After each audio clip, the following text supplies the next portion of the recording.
You forgot to hold up your drink. Oh, I did forget to hold up my drink. That was like the plan. We were all gonna hold up food or drink, and I blew it. Daddy Dagoth! Hello, buddy. Hey, Dagoth, what's up? Hello, Dagoth. Solid. And so good to see you, Lord Dagoth, in the keep this evening, here to watch the party get melted by the giant five-headed, five-armed troll thing. Five-headed, five-armed troll thing. Hello, V. We miss you. Yes, we miss V. Give her big hugs for us.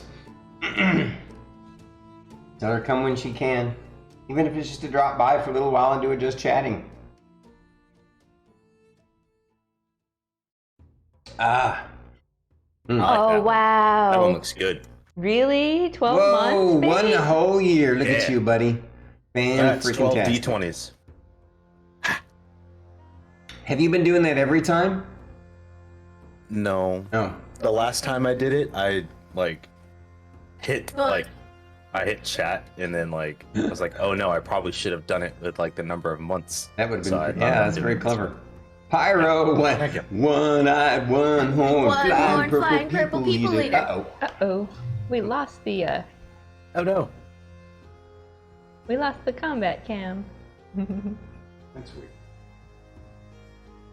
It just didn't want to participate.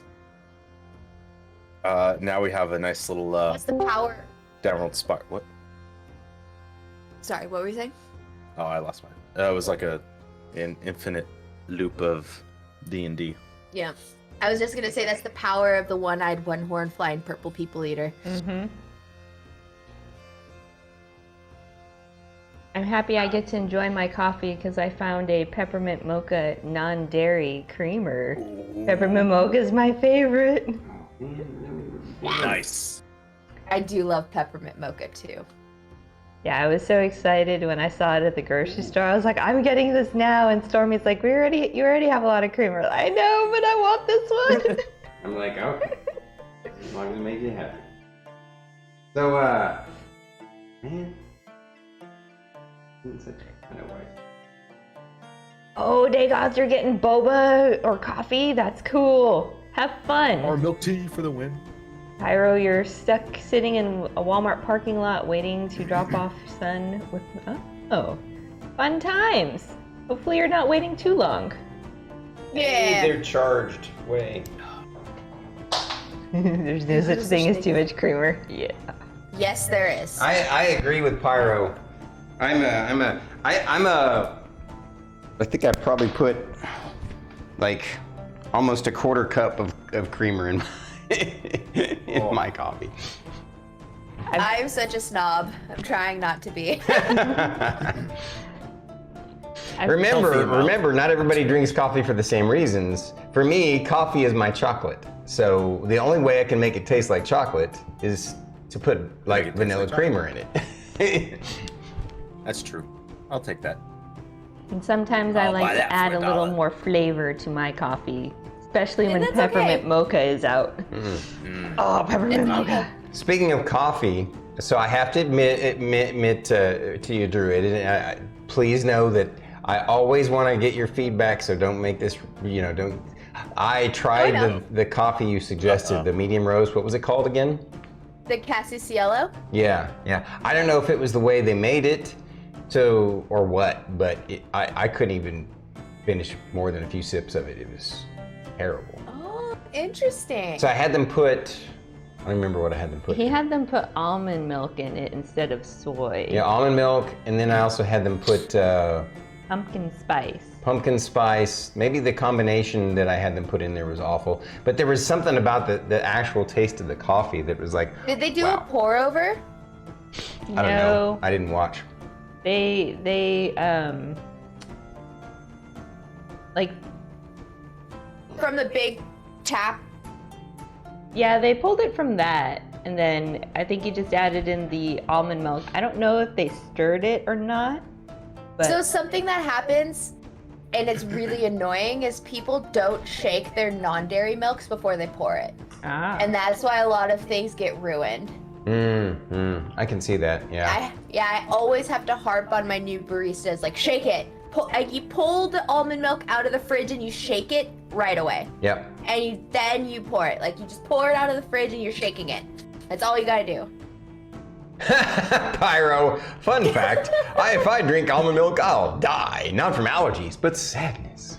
Oat milk. I like oat milk. So, Pyromaniac. I love oat milk. 100% agree with you. I recently switched to oat milk over soy milk and oat milk creamers over my previous soy milk and almond milk creamers. But unfortunately, it turned out I have an allergy to oats too. So, yeah. Had to stop that. Oh, no. My peppermint mocha non-dairy creamer is oat milk creamer. Is it the Oatly? No, it is not. Oh. Let me get it. Yeah, so once I figured out I have this oat allergy, she's got a crap ton of oatmeal in there and all my oat creamer in there to eat and drink. Yeah, I gotta finish all of it, but yeah. Oh, I've seen that one. Yeah. Okay. Yeah. Ooh. I've recently switched cream. We're having a fun D&D night of coffee, aren't we?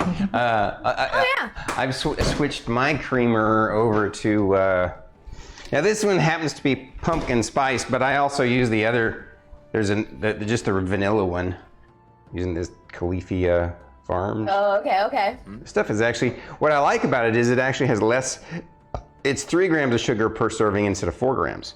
So I can help reduce my sugar a little bit. Oh no! Peanut allergies are no fun. Yeah. Oh no. Allergies in general are no fun. They suck. That's why I've been having this recurring cough. It doesn't seem to want to go away. My doctor Tuesday confirmed that for me, that it's just allergies. What's an allergy? He doesn't know, he's a unicorn. I just have to complain. Like, he has never had braces. He has perfect teeth. He has no allergies. He's fine. You know. Well, that's good. That's it's ridiculous. You mean you never got to suffer the 2+ years of braces? I wore braces for 2.5 years. No, but my brother did. I had two. I know. Oh, I wow. had braces for 2.5 years, and then I had headgear. Oh, wow. In Pyro. Oh no. That's so, wow. Wow. Oh no. That's terrible. That sucks. I'm glad that you figured out and he's okay, right? Little homie? Exactly. Yeah. Yeah. Little homie. Well, I guess that gives you a good reason to go through all of his Halloween candy before he starts to eat it and pick out, oh, okay, I'll eat these. Yeah. This has got peanuts in it. Mm-hmm. Man, it sucks though. Peanut allergy is no joke. You gotta be super careful about everything. There's no peanut butter cups and Snickers. Yeah, is there like other kids that you guys could do like candy exchanges? Because like that's what like my little sister and I used. Like my little sister also has peanut allergy, or just a ton of allergies. Mm-hmm. Peanuts, tree nuts, and all of that. And I would give her all of like my just the plain chocolate and like all of the like Sour Patch and like fruity candies and stuff. He's like, oh no, it's got peanuts. Yes, I have to I guess I'll eat it. Yeah. I remember when I was younger, I had to pay tax to the candy monitor, aka my dad. So like, my dad got to go through all my candy, make sure everything was fine, and then there was always tax. That's like, funny. Fair enough. That's hilarious. So, what was I gonna say? Yeah, allergies suck. They really do. I'm glad that you don't experience them. Some people don't.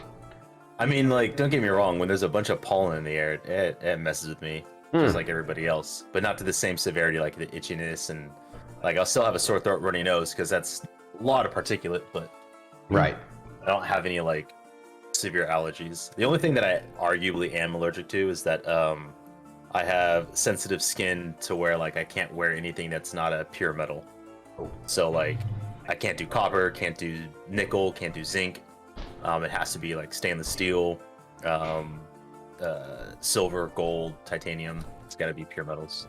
Oh, that's why I always have an undershirt on, because belts and buttons make my skin break out. That's really interesting. See, we all have some sort of, well, not all of us, but most of us have some sort of allergic reaction to something.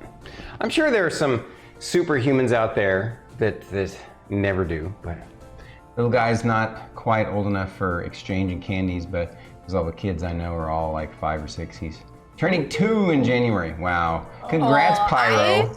That's awesome, buddy. I love 2-year-olds. Like, they're so much fun. Wow, You're you're 2-year-old. yeah,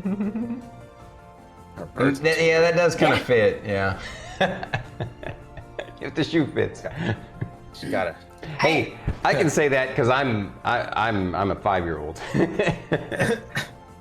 I'm a full-blown man child. Yeah, you are. Kids are fun until they start getting into things, and you're like, no, stop, put that down. That's the best part about being like a godfather. Because I can be like, take it back. Oh, so our godson, yeah, they had a birthday party, and they had like a pool full of Orbeez. And so, wait. also being full of what? Orbeez. Orbeez? What's that? They're these Little gel balls that you put in the water and they expand. Oh. Huh. Yeah, and so they're like a texture thing. They're really weird. Kids are fun until they learn to talk mad shit. Yes. Or they're like big enough to gang up on you and like Push you into like a child-infested pool. Which is what happened to me because I decided to take a whole handful of Orbeez and chuck them at children. And then, of course, they decided to chase me around the yard, and then I got dragged into a pool. There was like Band-Aids floating in it. I was like, classic 90s. Classic 90s, like summer pool party. You mean like Caddyshack? No pool. Yeah. Did you find a chocolate candy bar floating in the pool?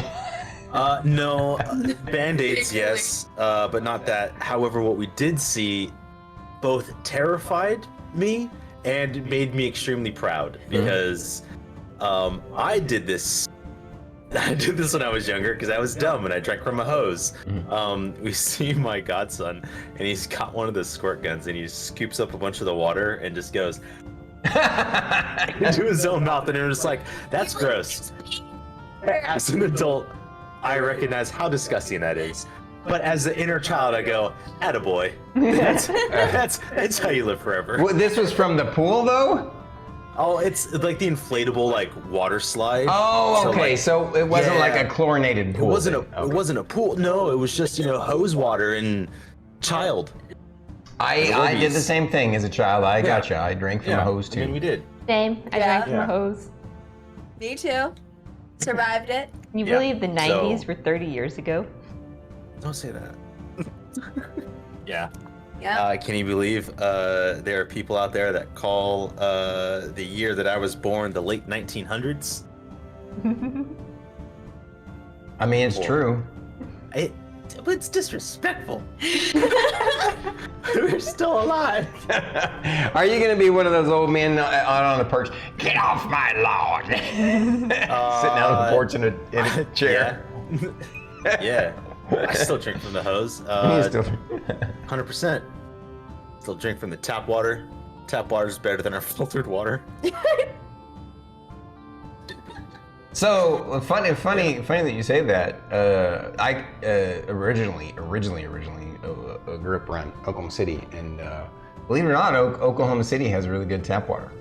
It has some of the highest rated tap water in the country, and and you could drink it, and it was good. It actually tasted good. So I was born in the last decade of the 1900s. Oh, about. Yeah. Wait a minute. Wait a minute, Pyro.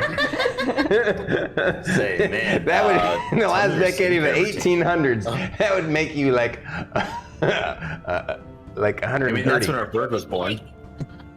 That's when our bird was born, right? Because she's an elder god and a. Oh yeah. Well, no, she body. was at least born in the 1200s. That's fair. At least. Yeah. But this incarnation was like the late 1900s. Wait, who? What? Huh? The burb. Our the bird, bird. yeah. Because she's so like weird. She's an like, elder god. She's an elder god trapped in a mortal body. I see. Been 27 for a long time. For a long time. I will be forever stuck at 42 because it's my favorite number. Because of the reference of it being the best number from Hitchhiker's Guide to the Galaxy. Yeah, they answered everything. Yes. I've actually seen that movie. Oh my God! I've actually seen. You're such a millennial. You need to read the book. That movie That's was true. decent. It's a book but series. It's nowhere near as good. But you can just read the first one and be fine. The rest of the series was really good too. But the first one was just a phenomenal book, and the movie did a pretty good job. And I like what's his name, Absolutely. Martin Freeman. Is that right? Yeah. But- The movie is totally fun. Like, Yeah, I mean, it's good, but it's nowhere near as good as the book. Yeah, you don't like- really ever get that. I liked You never Alan get that, Rickman as the robot. Yes. Oh. All right, are we ready to die? Well, you're at Hold least on, ready. I think We're that's what at we're least ready procrastinating for on. intros and Hold stuff. on. We have to celebrate our 1 year anniversary. Oh my gosh, Druid, what are you doing? You did this last week when it was your 1 year anniversary. Well, it was Fate's 1 year. All right. Well, thank So, you. Thank We you, have Druid, to celebrate. for the gifted That's true. sub. Wow, that's amazing. Thank you so much. In chat, and you were gifted a sub. Please remember to say thank you Yes. to Druid. Oh, no, you don't have to. It's okay. Oh, good, Bashabi got one. Yeah, Bashabi did get one. That's funny. That's awesome. She was Nice. she was in the chat last night. Oh, lovely. She watching me play a little bit of Skyrim. So, all right. So, thank you so much. Arigato gozaimasu to the lovely Druid IRL and Fate for the gifted subs and first for the 1 year from both of you. Yeah, it's been fun. I can't it's one of those things where I think with the dynamic that we've developed in a relatively short time, I find it hard to believe that it's only been a year. I agree. I feel like we've known each other longer Yes. than a year's time frame, and Starkitty and I feel the same way. yeah, about you guys. So see what we can do in less than a year. Yeah, Yes. Yes. D&Ds. Yes, and so I just since we're on this topic, Druid IRL has done a lot of work helping me with some of the social media stuff, and I want you to know I haven't been doing anything with it, but I do intend to. So don't feel like your work was for nothing. No, I know. I just I got to figure out my plan for the other YouTube channel. You know what I'm going to do with Yeah. it. So and I'm working out the deets. So. I definitely think that. Okay, this is for this next Friday because we can actually do a get together on Friday where we can talk about it. I'm gonna make a note Oh, awesome. in my special bandwidth and banter notebook. Well, thanks for the cheer. Holy crap. I'm glad you guys liked my name that I came up with for your Fridays. Tech Talk Tuesday on Thursdays, that now is, Fridays. That's phenomenal. Like Bandwidth and Banter is great. It is It's phenomenal. It's such a good name. You came up with that one? Such. Yep. So good. Yeah. On it. Yeah, I think I recommended it off stream. Because, Tech Talk Tuesdays on Thursdays, moved to Fridays is a bit too long. That's true. Yeah. It was funny, but yeah. Yeah. Yeah. That's Bandwidth the and banter. subcategory, is what it is. Yeah. Yeah. I know I'm gonna have to start running Fate's social media account for his art. We have to figure that out. But I have to figure out how to make money on my bird's Instagram account because she has almost 600 followers. you So I need to start do making money off of her. You and I both, once I get the other channel going, and maybe even on the games channel, on Storm Saga Games, you and I both just need to do TikTok. That's all there is to it. And YouTube shorts occasionally too. I know that look on your face, I'm the same way. I don't like the idea of it, but It works. For media, whether it's TikTok or YouTube, you can start with one. Yeah. If you're not a fan of TikTok, just start with YouTube Shorts. well, but the thing is, if you're already doing one, there's no reason not to just throw it up on the other as well. If you're Yeah. doing Exactly. a short form video, there's no reason not to throw it up on the other. So then you're creating a potentially additional income stream. So Yeah, and then you can just do like the little TikTok and then like YouTube Shorts thing and then post it on Instagram too. Like, I mean, I can't wait for the the shorts recapping each episode with Stormy doing the puppetry with the minis. I know we talked about that. I've been thinking about that. I'm not sure how to pull that one off. I don't know, You but know- I feel like it's one of those ones where it doesn't need to be pulled off. Just the thought and the idea of it is the best part. You write the script, and Yeah. then I'll do a tester one, and then we'll see how it goes. Well, all you got to do for that kind of short is just take the figures and go, you know, this battle starts. Emillynn goes, Philip says hit him again! Yeah, just so easy. That's it. And then And then Sorry, Lorkris I'm being goes, all- hit him again! I'm being kind of a dick, but there's a lot more into video production than people. no, yeah. Oh yeah. No, I could not do video editing. Yeah, you could. I bet you could. I feel like you would be way better at video editing. You would have the better patience for it. I'm just like, slap that together and throw it up. I need found to good do something though, mentality to and I have. will. But tonight, this tea didn't have caffeine in it, right? No. Perfect. Then I can still have my coffee. All right. Oh, he's gonna make some coffee now too. So, I love how we're like 30 minutes in and we haven't even done introductions. that's okay. We needed to eat and snack and have drinks and Yep, we're and just- chat, and we have these amazing folk hanging out with us. You know, like Druid who had to take off, and but we'll come back, and of course the amazing Pyro sharing with us stories of his life Let's say, adventures. Druid is right there. She didn't take off. I'm not Druid, Dagoff. It's a D name. Give me a break. No, it's okay. I knew what you were talking about. I was gonna. We're making our own House of the Flying D. So, tonight, too. well, let's get this No, it's party not. started then. That's tomorrow. Why don't you guys Stupid.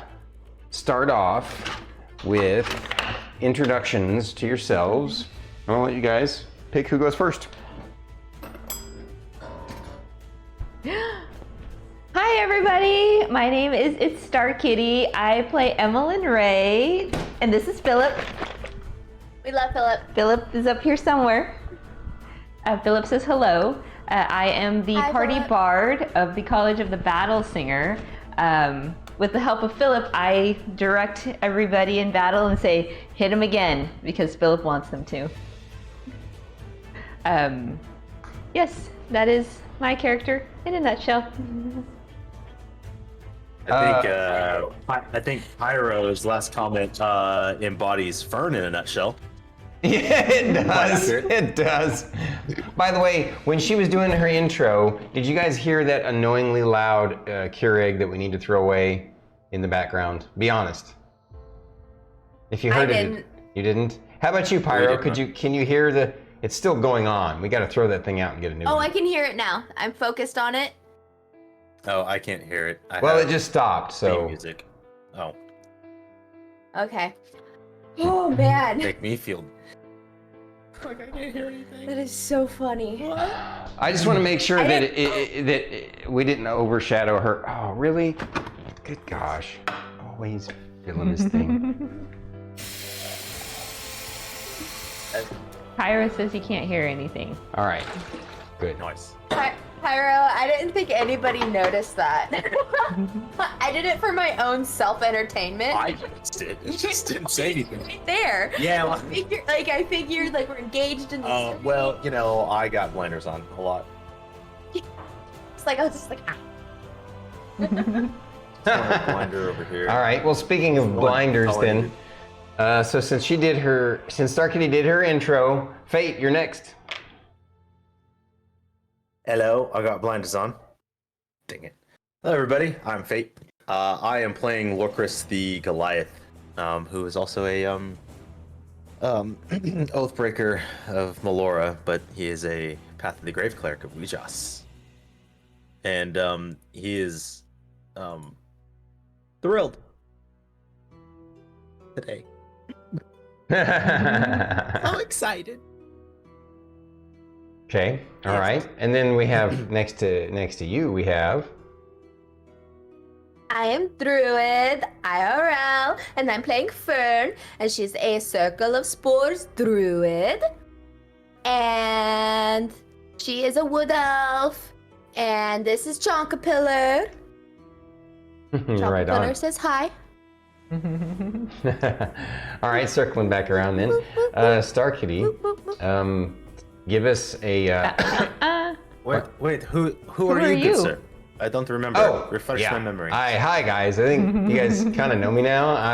By now. Of course, there might be new people not saying anything. I am StormyD. This is Storm Saga Games. Thank you for joining us tonight. Saturday night is our personal D&D Adventures 5th Ed Dungeons & Dragons, a campaign I created called Isles in the Mist. And I play all the monsters and NPCs, and the primary NPC that I RP for the party is one of the party members. His name is Rylar the Suffrigant, and he's not very bright, but he's adorable and charismatic, and he supports his friends. So. Rylar's a goat. I don't know what you're talking about. And if you're Rylar is watching like- this on YouTube, Yeah. come join us on Saturday nights, 6 p.m. Central Time. Okay. Click the link below to join us. That's true. There are links, and you can check Don't out them. forget with the to links like and too. subscribe. Don't forget to put predictions of things. That's true. Share it to your friends. Please, thank you. Hit the bell icon too, whatever that is. So, Whatever that means. Yes, Hit all right. all or something. I don't know. Very still need it. so seriously though, itsStarkitty, tell us what stood out most to your character from last week. Well, I put creamer in my coffee. What stood out the most to me from last week's fight was how many kills Druid IRL's character got. She took out, 3 of them? 1 by herself, 1 she crushed with a tower, and the other one she killed with her, Shillelagh. no, that was the first one I was talking about. She killed with the shillelagh. The other one she killed with her, what was that spell? It was erupting earth. No, that was the one in the tower. I was talking about this one here. You had That was the insect swarm. Infestation. yeah, the insect insect swarm. plague. Insect plague. So Insect she killed plague, the insect swarm. she killed the hill giant Yeah, she by ki- sticking a shillelagh in his eye. Yeah, that's because Philip was watching her and is like, Emillynn, tell Fern to hit him again, and she did, and she That critted. was- She crit. Yeah, that was pretty freaking phenomenal. On my shillelagh. On my shillelagh.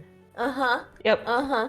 And Philip is patting himself on the back because usually when he notices this and he tells people that he wants them to hit him again, they usually pretty much finish off the enemy, and he gets so excited and so proud of himself. I think anytime Philip says hit him again, that is a point to Philip, not to the person that's actually whacking. Yeah, Okay. all those kills during the hit him again are all Philip's kills. Yeah. All right, if you guys say so. So, Fate, Yeah. tell us what stood out most to your character last week. As a side note, Pyro, no, do not buy it. I'm the devil in the shoulder. Do it. Do it. Whatever you do, just eat the deviled egg that's been on the ceiling. How many do we have to fight? We have 1. Oh, okay. Well, there's 3. No, okay. Okay, I guess I'll go this way. Hey, no, you're dead. Okay. What is that? Yep. That's the thing. That's a big thing. I'm big, and that's a big thing. Yeah, I mean, this thing towered above the. So, if you put it in terms of you had 8 feet, 10 feet, 12 feet, 13, 14 feet, 15 feet, probably 18 feet tall. Yes. Yes. So it's literally 3 times. Well, not quite, because you're almost 7 feet. It's almost 3 times your height. I will say that give me just on a standard, give me a 10-foot run up and I can dunk on him. So that's what stood out to you most was how the battle went down, and now there's a Lorkris was like, all right, here we go, ready for a fight, and it's just like pow pow pow, and he's just like, I guess I'll go over here. You guys got it. Ha! Okay. What's that? Yeah. Nice. All right, now Fern. I do have to say, Druid, looking at your chat, it made me think of that Shia LaBeouf. Just do it! Just do it! He's such a freak, that poor guy. I got a warning too to not spam the chat.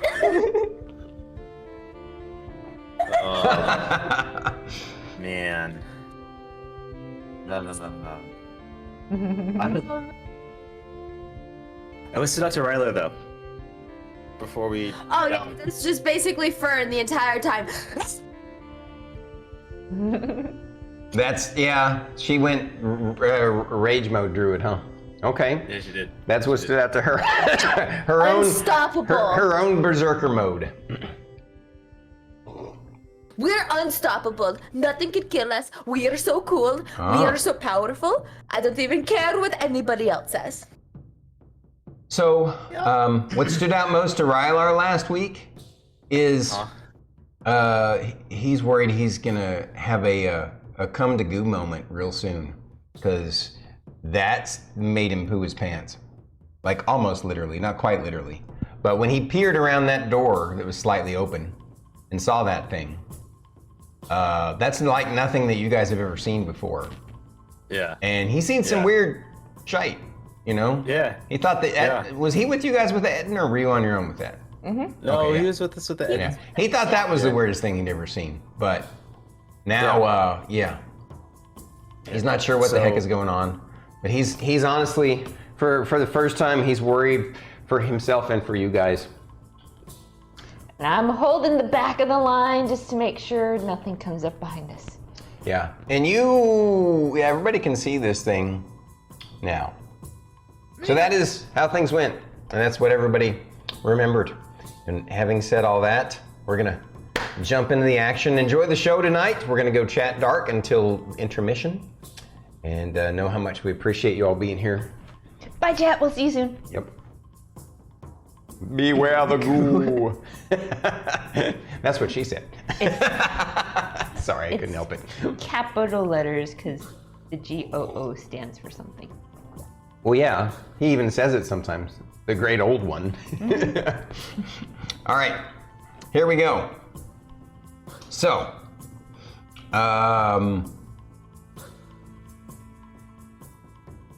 this thing was holding its action until you guys opened the doors. Bring it. I believe that's how it went down. Let's see. You went and opened the doors, and then everybody else kind of peeked around the corner, and then it actually has a higher. It has one lower initiative than Lorkris, but one higher. So it's higher than everybody else. I believe he witnessed him shove the frost giant into the pit that he just crawled out of. Yes. So we're going to be starting out with big green beastie boy charging the first person who opened the door.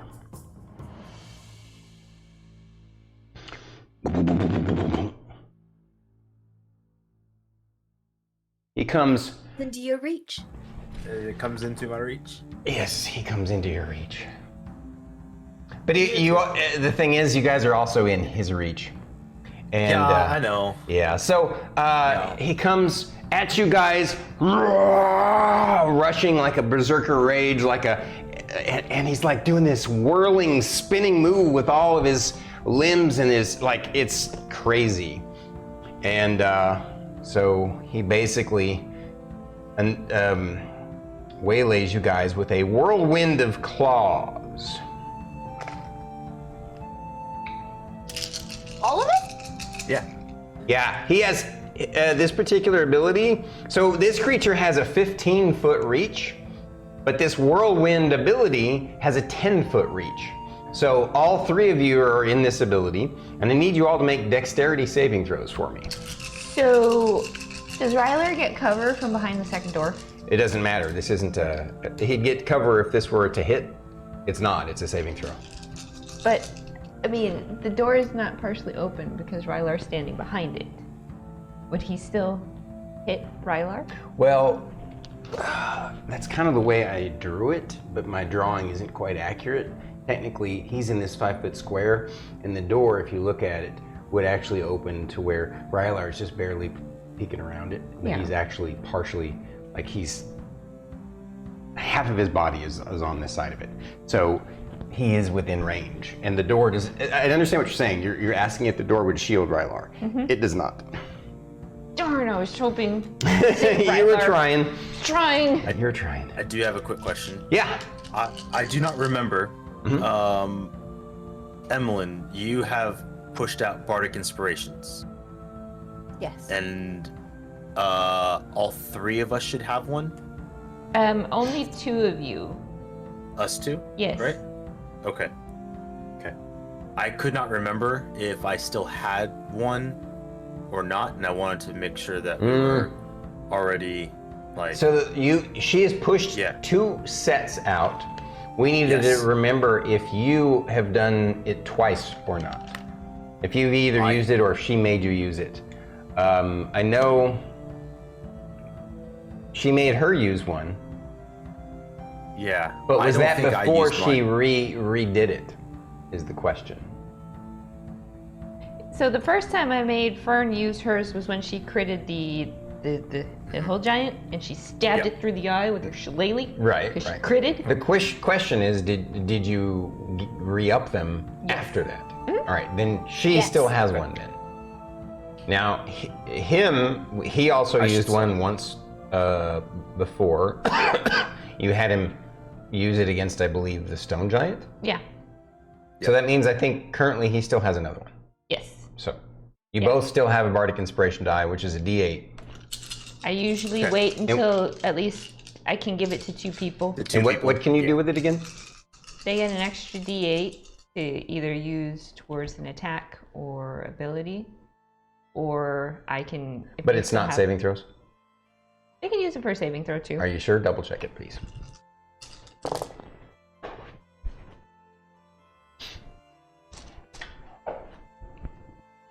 Grabbing book.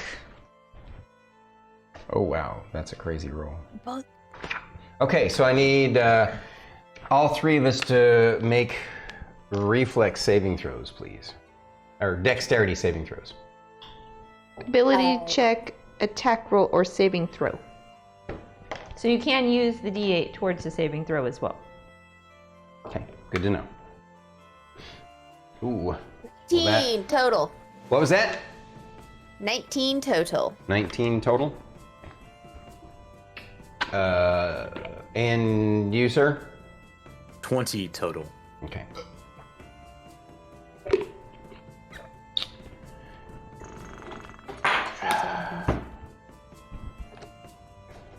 Let's see. It was a shitty high five. There you go. Yeah. I was trying to watch your elbow on screen. Man, even if Rylar, wow, really? So what did you guys roll? Your actual rolls? 17. 17. Nice, good job, both of you. I have a +3, and she has +2. Well, Rylar, even if I use his, he doesn't have one, so. never He has mind. an inspiration point. Give him advantage. I'm not going to use it just yet. Yeah. So you all are gonna the 2 of you are gonna take half this damage. Rylar is gonna take it all. Let's see. This is gonna hurt. 52 points of damage is the full, so you guys are gonna take 26.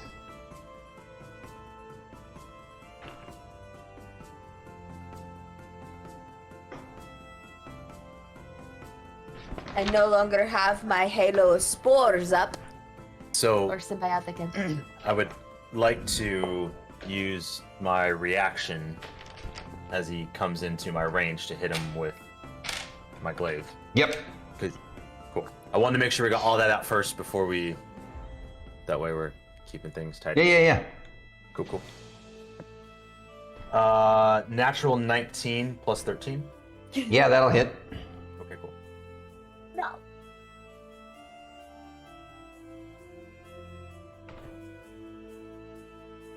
Yeah. Okay. Oh wait. Still have. I'm like, there's something that needs to be added, and it's the Spirit Shroud. So, 4th level higher. It's 3rd. Okay, so 1d8. Okay. Please remember to speak up when you're doing that. We could barely hear you. He was talking to me. I know, but I was it's doing part of the- yeah. So I was making sure that I was adding the bit that I was looking to add because I do have Spirit Shroud up, which does an additional 1d8. Right. Yeah, and it can't heal until the end of my next turn, or regain hit points. It's pretty abysmal. 13 total. I rolled trash. Okay. Yep. Alrighty. So this was actually all sort of at the end of the last round because it was its held reaction to the end of the whole set of turns. So it went, and then you reacted. So technically now it's back to the top of the round. So it's actually your turn. Sweet. Also, bear in mind, when he gets hit with so in addition, so this is with Spirit Shroud. In addition, any creature of your choice that I can see that starts its turn within 10 feet of me has its speed reduced by 10 feet until the start of my next turn. I know it may not be the most impactful, but something I want to make sure we keep track of in case it is. Oh yeah, no problem. Cool. All right. I'm gonna just get like Oh, a man. 8. I'm just gonna hit him again.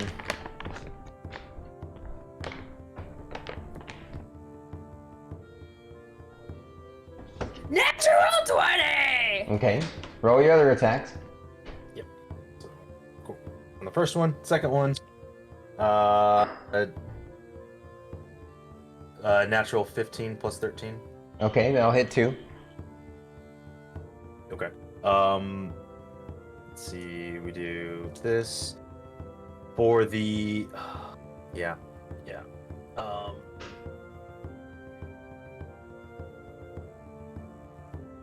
On the crit, I'm gonna Divine Smite because it makes the most sense. I'll do it at 2nd level. Okay.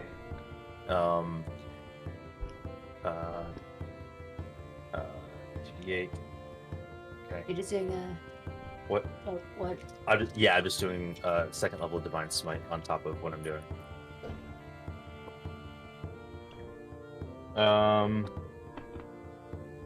Let's see. 10 plus 18, 19, 20, 21, 22 plus 9, 31 base damage, and then doubled.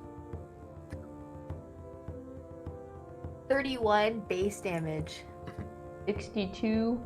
No, wait a minute now. So are No. you adding in the modifier to that 31? Yeah. So then, So the modifier came last, right? so So- it's not 30. So you don't get to double. Remember, we decided not to Oh double no, the yeah, modifier. yeah. So 10. So it's you have a what, a +5 modifier? Actually, 9. no, you have more than that. You have the plus. plus 9. Oh, it's +9. Okay, so you have to Yeah, take so off the 10, 9 and add 18, that on hang afterwards. 19, 20, 21. 21. So Doubled. 21 doubled on the die. So 42 plus 9 is still 51, right? Yeah. Yeah. Pretty spectacular. Okay. And then for the second attack damage,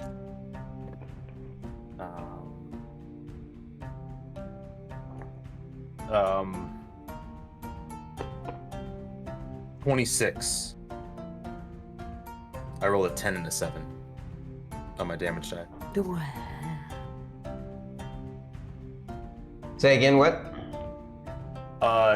26 for the second damage. Okay. Yeah, because I rolled a 10 and a 7. Plus 9. Oh, shouldn't you have made a Constitution saving throw when you got hit because of the damage you took? Because you're concentrating, right? Oh, that's a good point. What was that? What was he concentrating on?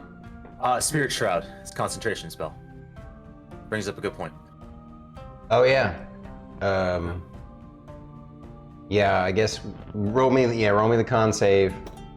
Con. Spirit Shroud drops. So that means So we need to reduce the damage by the D8 that you rolled. Do you remember what you Yes. got when you rolled the D8? on the second hit, you can go ahead and remove 7 damage total. Okay. And I believe this was a. There was a 3.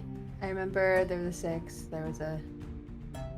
Yeah, it was 6 because the D8 that I was rolling for the shroud was my pink dice, and I'm pretty sure that was a 3 because there was 6. Okay, so I need to add 6 more? Yes. Okay. Thank you. Good catch. Appreciate your honesty. Yep. All right. I mean, not that it surprises me or anything. We're all here to have fun. So, all right. As my reaction, Hmm. I see this happening behind me. Lorkris! Phillips has hit him again! Harder this time! I mean, he hit pretty damn hard with that first hit. Yeah. Does it make sense? No. I know. I'm just trying to 16. That was trash. To hit? 16 to hit. Yeah. Oh, I'm sorry. Yeah, it does not hit. Actually, that hits, yeah.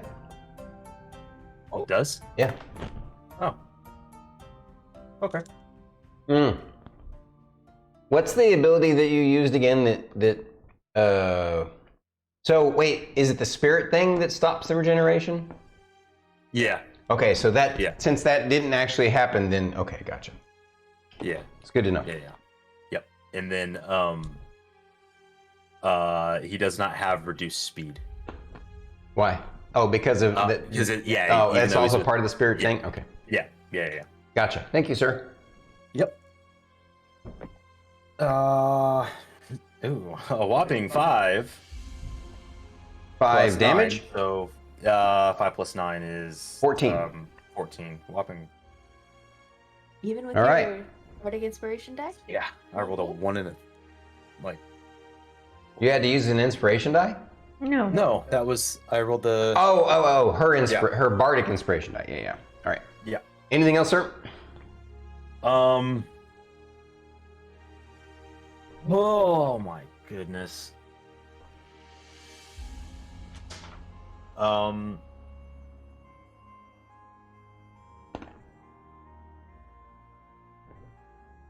don't know. I panic.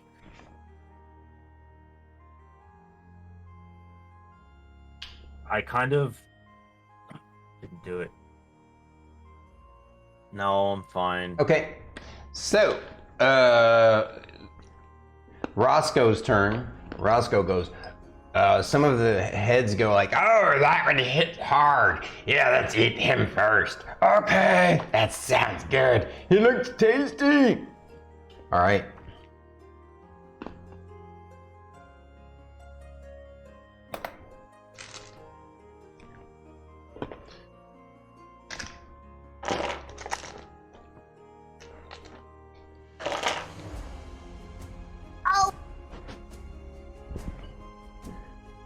All right. What? First, it tries to it's gonna concentrate all of its fire on you, Lorkris, at the moment. Its first attack is its bite. It reaches down and tries to bite you on the on. You're wearing your helmet, right? It tries to bite you on your neck.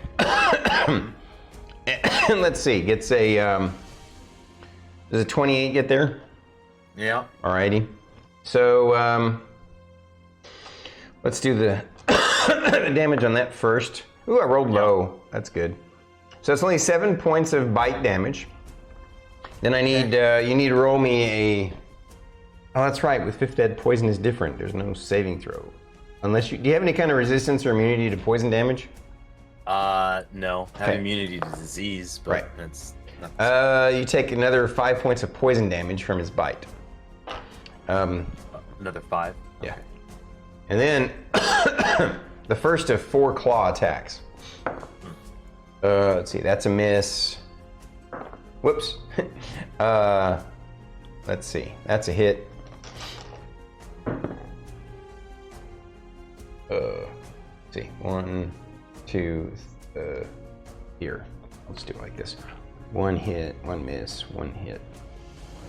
And then 4th. What's your armor class again? 22? No, it's 20. I thought you had Shield of Faith on yourself.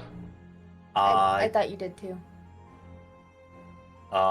Pretty sure you put it on yourself when you fought the Stone Giant. Right after you beat him. Okay. I will. At any rate, I exactly got 22, so it still hit. But yeah. Yeah, it's still hit.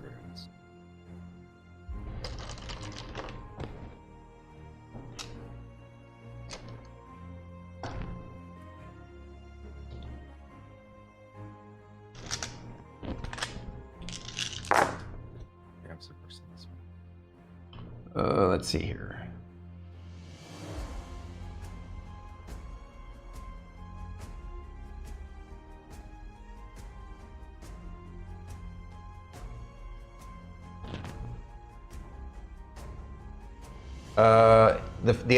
The 3 claw attacks do 49 points of damage. Okay. No. And you all notice that some of its wounds heal back up. Lorkris is down. Lorkris goes down? Yes. What hit point total are you at now, out of curiosity? 0. No, I mean like, It's Like no into the negative. yeah, there are. That's how you determine if you die, if you go to double negative. Oh, I mean, unless he did more than 100 and like my No, max. no, I understand that, but we need to keep track of. No, it's death saves that he's got to make each turn. Yeah. No, I know you still have to make the death saves, but you still have to keep track of the damage because if it decides to hit him when he's down, So it has to kill you. It has to go to double your hit points negative.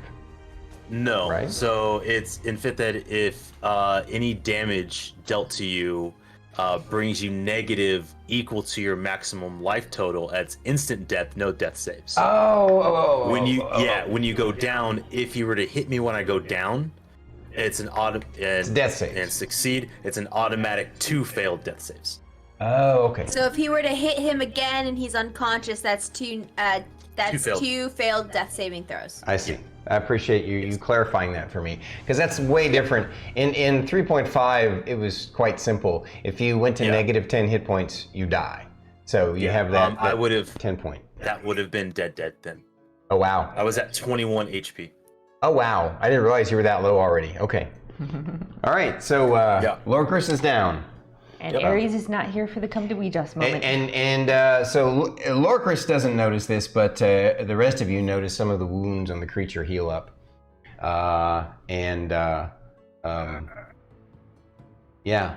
Lorkris, you start having this vision of a dark room with a thick veil in the room, like a wall.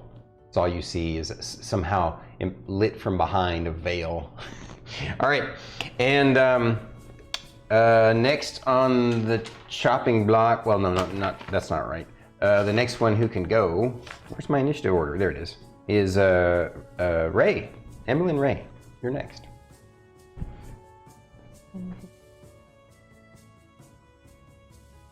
50, 55, within 60 feet of me. Yeah. Polymorph the big guy! Oh wow, you're gonna cast polymorph at the whatever this Yes. thing is. Gotta make me a wisdom save. I'm gonna let you roll a. What are your knowledges again? History and arcane. Why don't you roll a history to see if there's anything that you read about this creature? Or did I already have you guys roll or basically did I already say that you guys were ahead? I'm gonna say that you guys had no idea what this 18. is. It's not something that's normal in this world. 18. No, you'd have to roll. There's no roll for it, I just realized. Okay. All right, so what does he have to roll? And it's a ranged spell? Yeah, just 60-foot range. He's gotta make me a wisdom saving throw. DC 18. Okay. Or what? He turns into a creature that you pick? Yeah, the new form can be any beast whose challenge rating is equal to or less than a target's.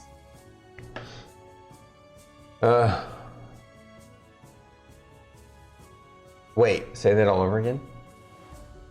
The transformation lasts for the duration, which is up to an hour, or until the target drops to 0 hit points or dies. The new form can be any beast whose challenge rating is equal to or less than the target's. Target's game statistics, including mental ability scores, are replaced by the statistics of the chosen beast. It retains its alignment and personality. The target assumes the hit points of its new form. When it reverts to its normal form, the creature returns to the number of hit points it had before it transformed. Does the book give you choices of what you can pick? It does not. I don't know what this thing's challenge rating is, so. So what's the DC of your spell? 18. And it's a wisdom saving throw? Yes. Oh, it actually even has a 11 wisdom. It actually has a +5, and I rolled a 16. That was a close call for the creature. It succeeded. You scared the crap out of me, though.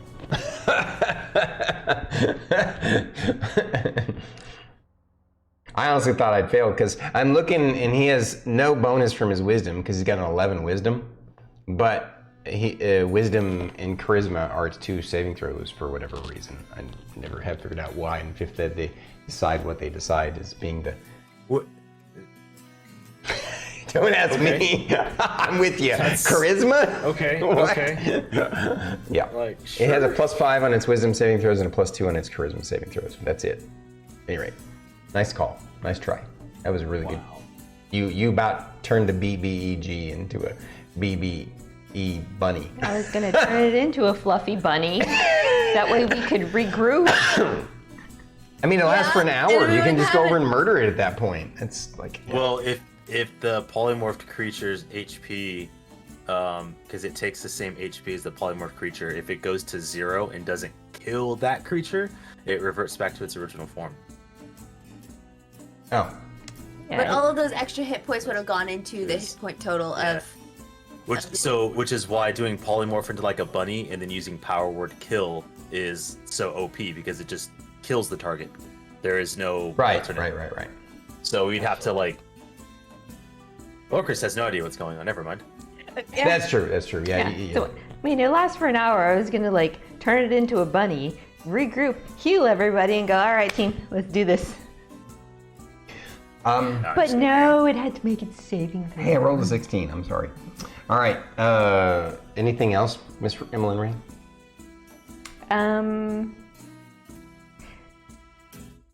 Not at this. Well, yeah, not at this time. She's trying not to freak out, and Philip is freaking out right now. Understandable. Rylar is freaking out too, and it's his turn. He's all like, "No, big boss!" He's going to big black butt blaster it. Yes. Let's see here. Yeah, Yes. I know. Black Butt Blaster. Which, for those uninitiated, is Rylar's name for the Ray of Enfeeblement spell.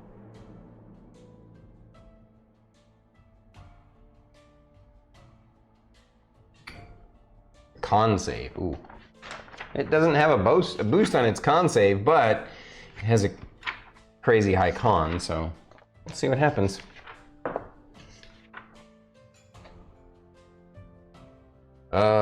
Okay, well, it failed. So you guys see a black beam of energy spring out from hide that because it's terrifying. from his. So he moves slightly, kind of in the spot that you're at, kind of slightly moving your feet out of the way to put himself kind of over your body and between himself and Fern, or between the creature. Get between. You get what I'm trying to say. And that's when he cast the spell item, and it failed. And so now on a hit, the target deals only half damage with physical weapon-based attacks, basically. Wait, I thought you said it failed. Right. Oh, it failed. Oh. So he succeeded with the spell. Sorry. At the end of each turn, it gets to roll another saving throw, though. So. Alrighty.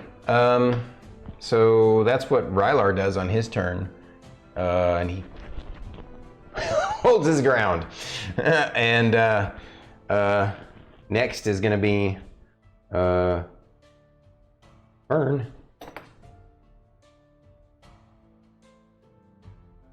You Lorkris, no! And I'm going to cast. I'm going to cast Cure Wounds at 4th level. Ooh, nice. 88.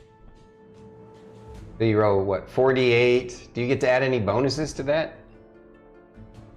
5. Okay. Is it? I believe it's 5 per d8, isn't it? It's not just, or is it just 5 one time? By one time. It scales because it's the modifier. Right. So yeah. The healing was better in 3.5. It was a little bit different, but I like what they did with it, where they just made it one spell that just scales for every level. What did she roll? A bunch of ones?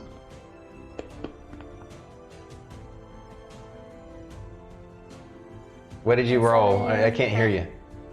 12 plus 5. 17. Hey, Lorkris is up. Yep. Slightly shifted to this side. Well. Any bonus actions from? I wouldn't wake up. What was that? I wouldn't wake up until. Would I not get up until my turn, right? No, you would have to use your half movement for that. Yeah, I'm assuming that you will though, so I just did that Okay. right then. Yeah.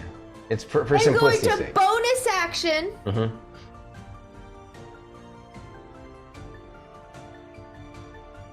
Use my spreading spores. That's not a spell, right?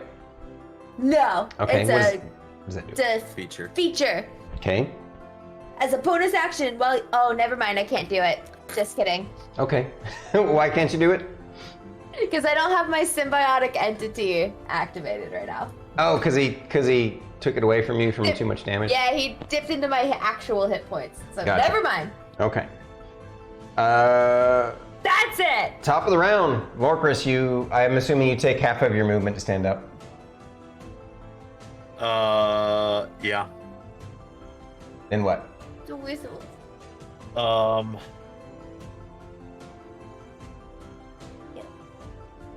Do I do it? No. No, not yet. Okay, yeah. Lorkris is not particularly happy. At all.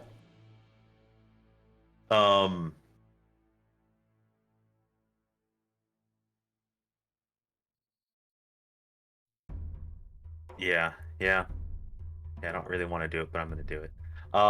As a bonus action, before anything else, he's going to resummon that Spirit Shroud with as much like hate and malice that he can muster at the moment. He is not particularly thrilled. Gotcha. And he is going to.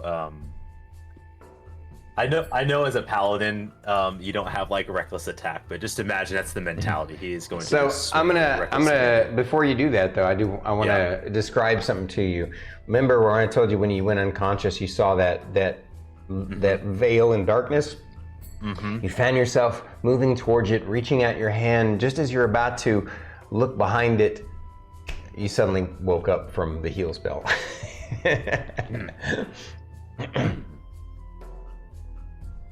All right, so do your thing. Yeah. Ragey swing.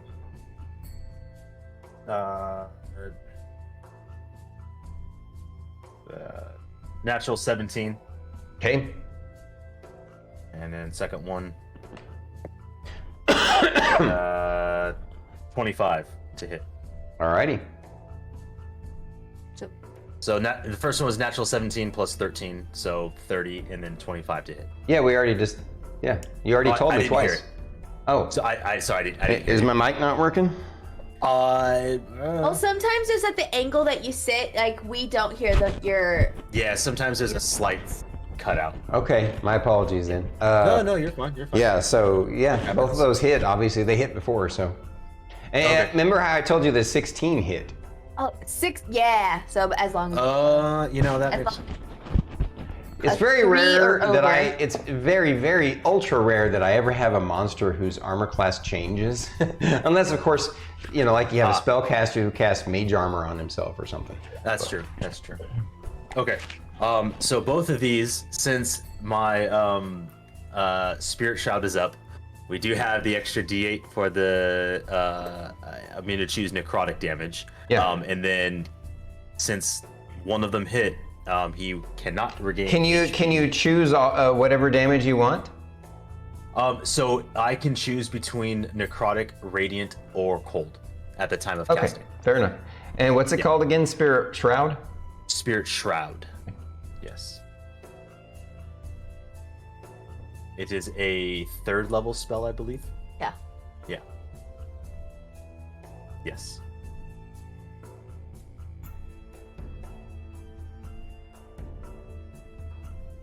You can't actually.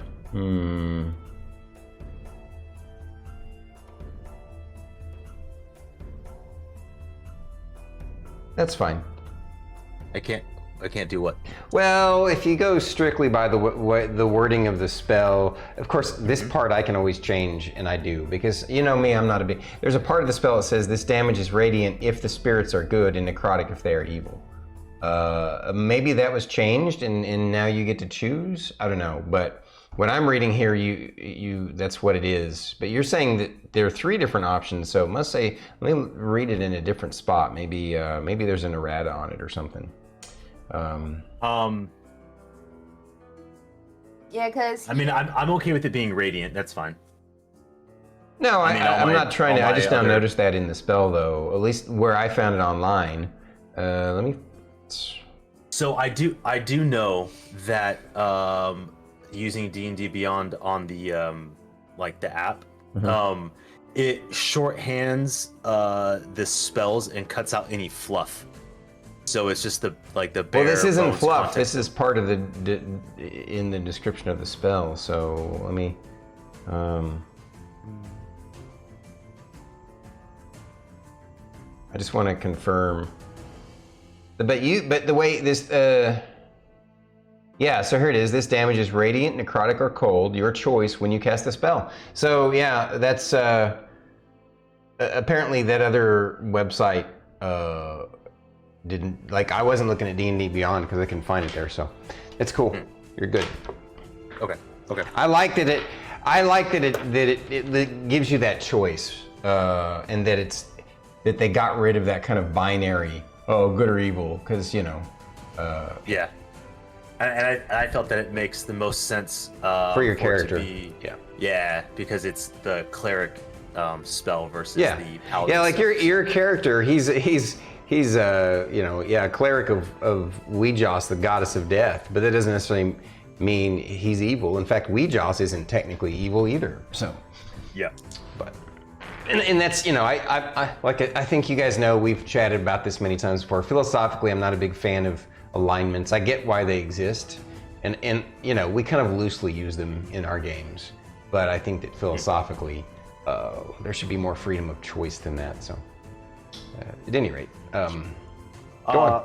First attack. Yeah. We have 19 damage.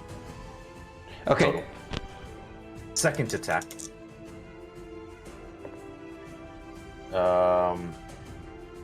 19 damage total.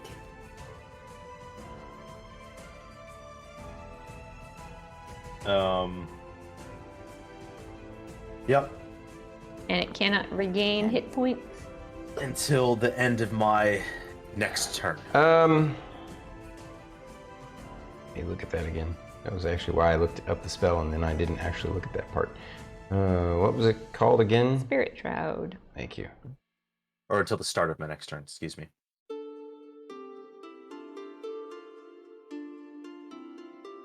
The music isn't too loud, is it, guys?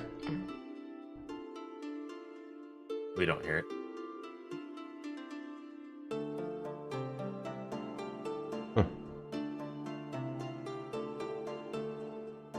They made too many of those damn spells. Which ones? Makes it completely obfuscates the like.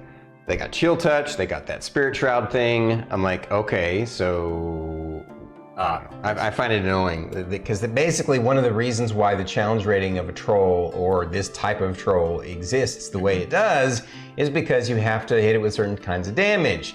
If you take that away, you basically cut its challenge rating by at least a third. Like, whatever. That's fine. Yeah, no, I got you. All right. I'll just have to be a little more vicious, I guess. All right. So that was your turn, and now it's his turn. Okay. Be prepared. Yeah.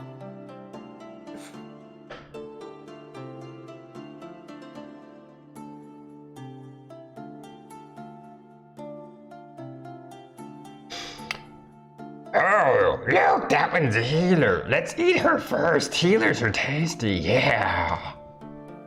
Okay, what's your armor class there, Fern? I didn't hear you, you're crying too much.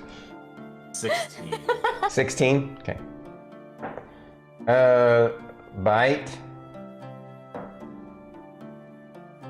Claw. Hi guys. What? This is gonna be the first time Fern goes down. Claw. Ow. She needs a wake-up call anyway. Claw. Knock her out. Okay. All 5 attacks hit.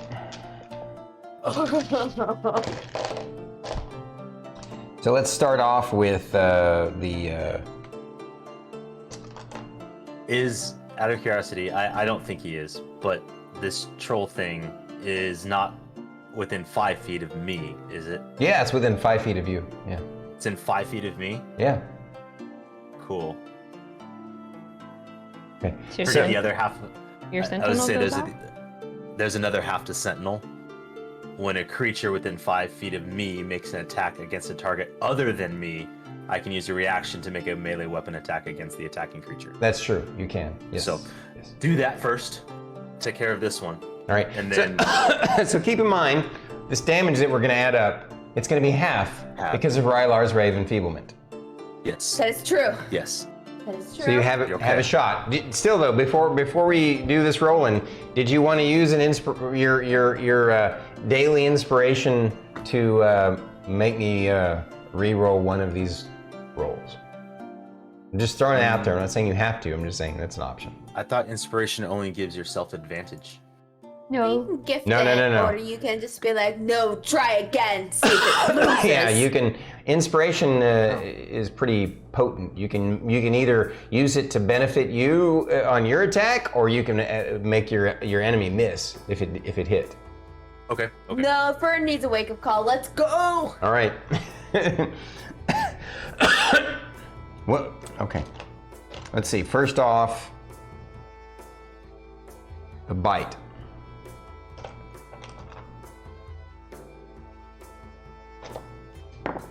It's fine. Wow. Okay. That was a high roll. No. Do you have any like resistances to poison or anything? I think maybe. Not yet. Oh, not yet. Okay. Well, then 16 and 6 is 24. So half of 24 is 12 from the bite and the poison included. I just added it all up. Yay. And now the claws.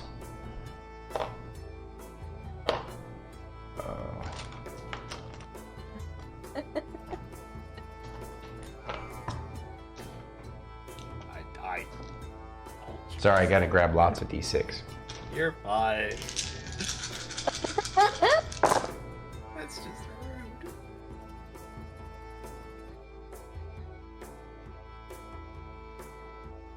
It was actually a pretty crappy roll. Left.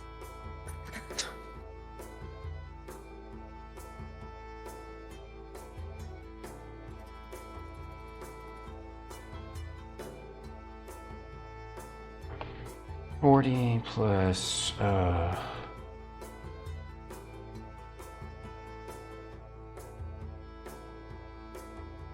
40 plus 4 times 6 is 24.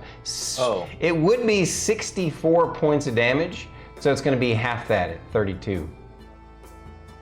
I'm still up, guys. What was it again? Wait, 32. 32. Yeah, 32.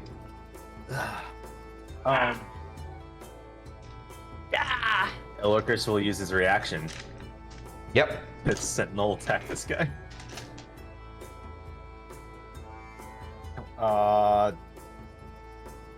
3 will hit.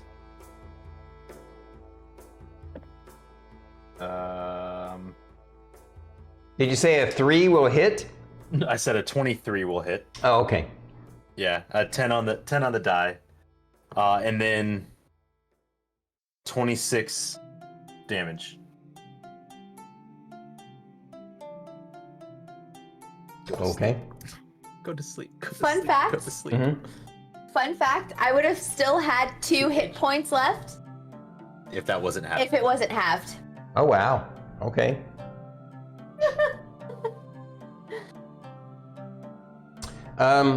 Well. Ray, it's your turn. Go with me, Stinky! Okay. All right. Spell didn't work. Okay. Let's try this other spell. Hold monster. Nice. And it's also a wisdom saving throw? Yes, it is a wisdom saving throw. His best save, but that's okay. AC 18. Out of curiosity. Yeah. 90 feet. So out of curiosity, in understanding with that inspiration, Starkitty would have to be the one to use her inspiration to give that creature disadvantage. Whereas, no. I couldn't give. I'm not talking about bardic inspiration. Maybe that's where you're Yeah. confused. I'm talking about your inspiration die, your point. character once per day I still have inspiration one. die. Yeah. So it doesn't have anything to do with Starkitty. Since she is casting the spell to hold monster, Yeah. my question is that does it have to be Starkitty that gives up her inspiration point to I give see it what your disadvantage, question is. or can I give up mine? No, yeah, it has to be her. That's what I figured. It would make the most sense, but it didn't hurt to ask. No, yeah, no. Now we know. In fact, I need to double check that I'm right about what you can do with inspiration. Okay.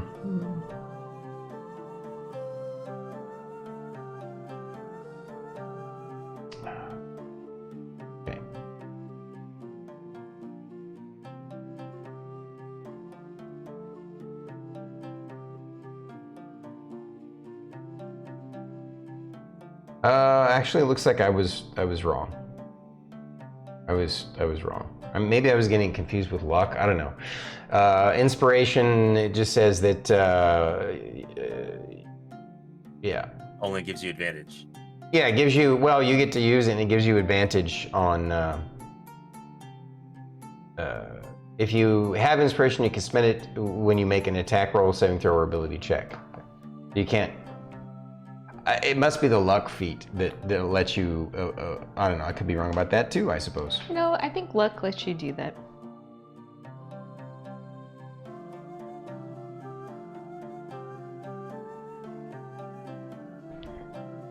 Anyways, hold monster. Let's do it. Let's go. Hold that monster. Hold a 1.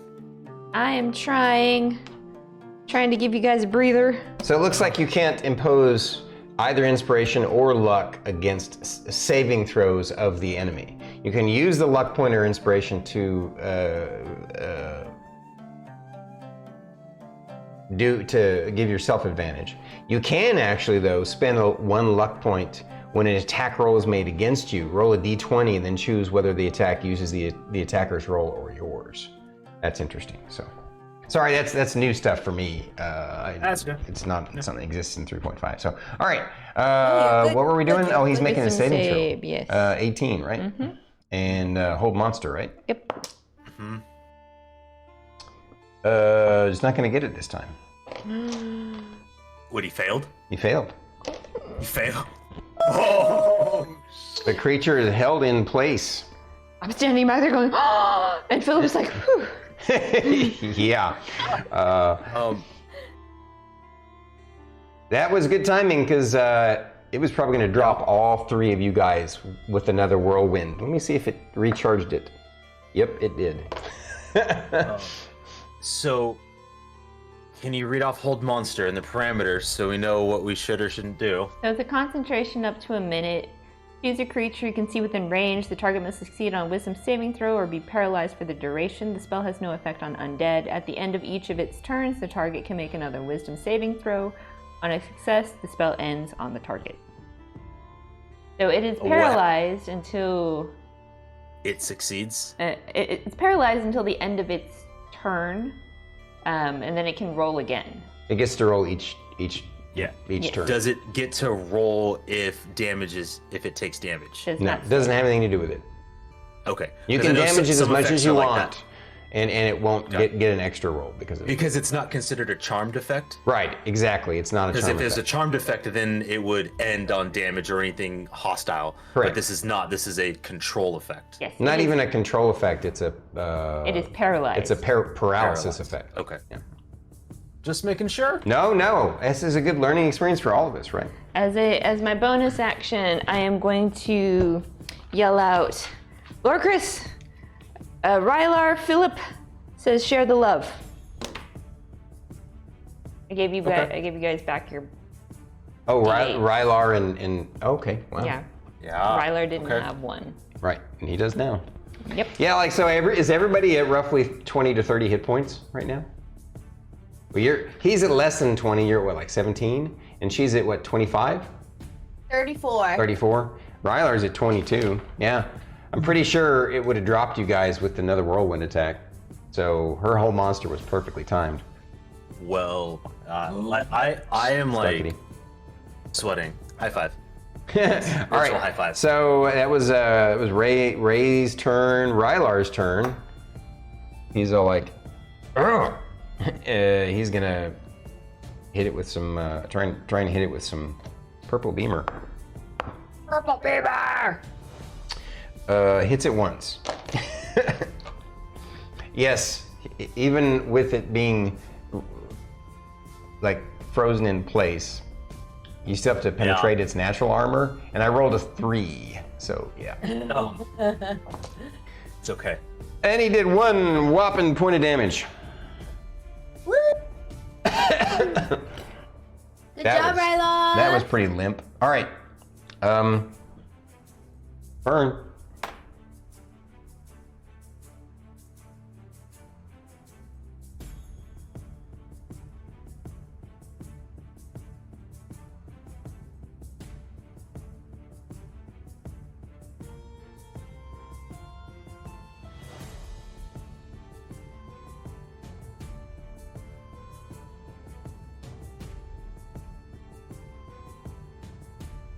Do it. Do it. I'm gonna cast Blight at 4th level. Refresh my memory. Well, here, I'll just look it up. Get it? Con save 17. Is it a targeted spell or is it a? Targeted.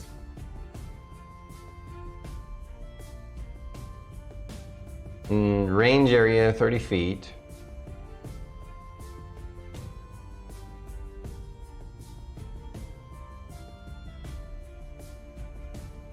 Oh, wow. So you're casting Blight against it at, it has to make a saving throw for half damage. Yeah.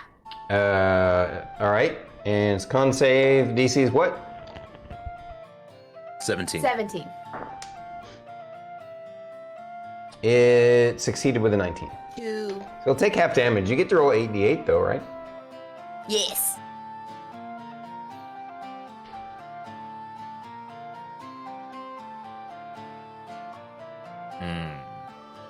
One, 2, 3, 4, 5, 6, 7, 17.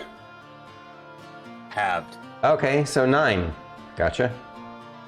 I mean, still. it's hurting really bad already because you've hit it a bunch of times, and he hit it Yeah. hard with that crit. Yeah. Can I have my 2d8 back? I'm gonna eat them, please. Thank you. And you guys I'm only gonna gave hit it it a real chance to big and regenerate hard. once, so. All right, so she's done. Top of the round? Yeah, Lorkris. Yeah. We know what's coming. We know what's coming. Swing! Swing, swing from the table side.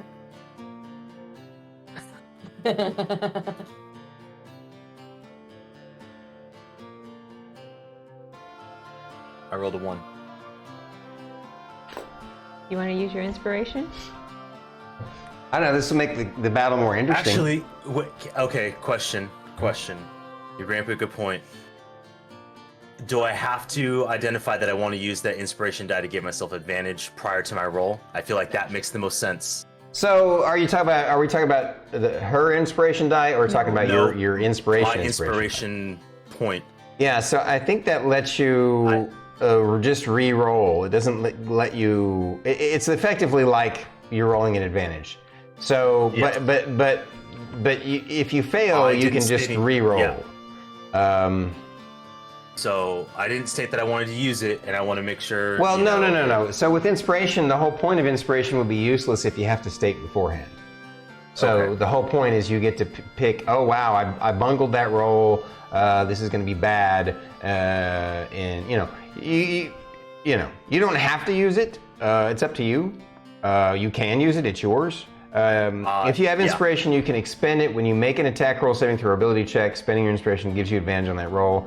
Well, that's only one description of it. The other descriptor I've seen is that when I mean, you it roll doesn't for an attack specific- saving throw ability check to give yourself advantage on the roll, you have to do this before you make the roll. After all, you're giving yourself advantage, not your. Wow, no, you're right. Actually, Yeah, I feel like I had to state that I want to use it to give myself inspiration. that may, To give now I myself understand advantage. why. Oh wow, we It don't. doesn't make sense. Yeah, it doesn't, does it? Oh boy, this isn't good.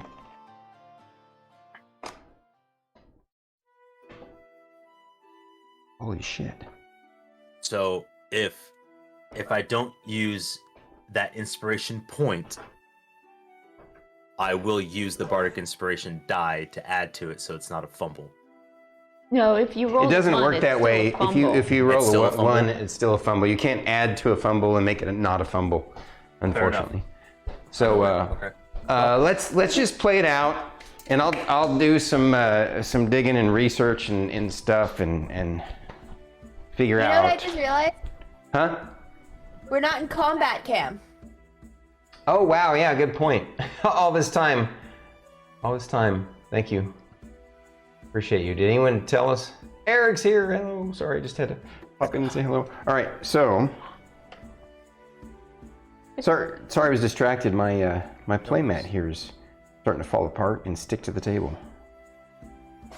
All right, so it makes the inspiration die kind of dumb, doesn't it? It does. If you have to say, it's like, I'm gonna use it. You don't know if you're gonna. Yeah, I don't know. I still like the way we've always used it, which is you can use it to re-roll a roll, right? Yeah, I mean, 'cause And so I'm gonna from now on. We're gonna house rule it. We're either gonna house rule it that way, or we're just gonna stop using it because I don't know. The neat thing about it though is it allows for these remarkable kind of cool things to happen, right? And what they're talking about with the new 5.5 edition is that monsters can have it too. So that's kind of interesting. Yeah. And technically, boss monsters do have something called legendary actions, which is basically the same thing. So I'm just gonna rule that it's up to you if you want to use it in this moment. It might be more fun and interesting if you don't. I don't think you guys are in danger of dying, but it'll make it for a more interesting encounter. I could be wrong. I don't want to gamble that considering how low. I mean, it is held right now. It can't do anything for its turn. It gets another save at the end of its turn. That is true, but with my fumble, I could seriously injure one of my people that are within my reach. Well, then you would want to use the inspiration die to say, no, I don't want to hurt my friend. You want to go that route? So I'm gonna. Yeah, All I right. don't want to accidentally hurt nobody. All right, let me roll then. I misheard you, babe. No, he wants to roll his inspiration die so he doesn't fumble. I don't want to fumble. I don't want to potentially hurt a friend. No, all right, if that's what you want to do. He wants to roll the fumble. I want to. We don't do that very often with you guys. We do it with our other group all the time, and it adds comedy. Sure. No. You know what? I'm down. You make a good point. Yeah. We don't get to utilize the fumble too often, and often when we do, there's really not a whole lot of consequences. Right. So I do respect that want, and I'm. If it turns out that you accidentally, double crit your friend next to you, then I'll say you can use an inspiration die to stop that from happening. How's that? Okay. I like that. All right. It was only a 63, which is very inept. Well, yours is magical, so that doesn't work. Normally, it would say very inept. Your weapon or appendage breaks or is broken. But in this instance, because it's a magical item, that's not going to happen. It's all made of metal. You're not going to break it. So we'll say you basically you're going to fling your weapon 1d. Let's see. So there's still a potential that his weapon could hit one of them. No, it's just he's flinging it, not hitting anybody. That's a totally separate thing on there. This is just, he basically goes, whoop, and throws it over his shoulder, or flings it some direction. I'm gonna roll, There's too much blood on your hands, your grip is slippery. Yeah, 6. So, it's gonna go in direction 1, which is this way, and then roll me, a d4, please. 3.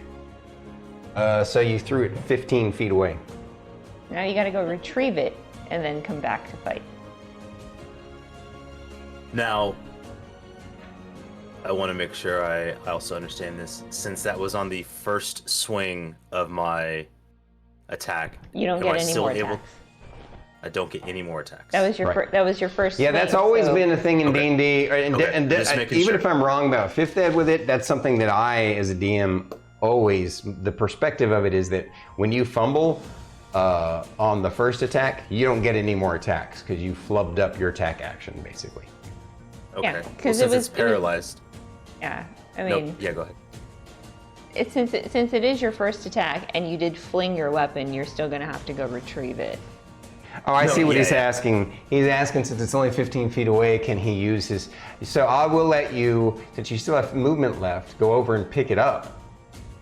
But you don't get to attack. You used your attack action. Yeah, no, that's fair. I was actually going to fling. Lorkris would have grabbed a gladius blade and just went for the second round.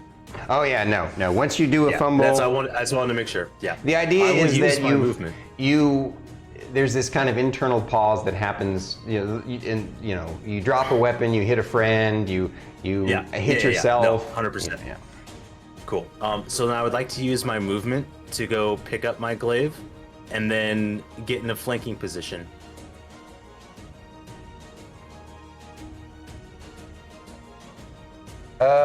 You don't have enough move to get into flank yet. You're close. I have Now, 30 if feet of somebody movement, moves, does it get me then, into flank? or if you move on your next round, then you will. This is a platform? Oh, he can't move there. So let's see. It would have. Am I not able 15 feet, bounced off the wall, would have been right there. So you could have moved over here and picked it up. But I can't get through the door because he's so large. Correct. Okay, I was making sure I understand that. Okay. Thank you for clarifying my drawing. I forgot about that platform. Yeah. See, this is awesome. We all work together on this Yeah. experience. All right. Yeah. All right. Anything else? Oh, you don't get anything else. When you fumble, that's it. Yeah.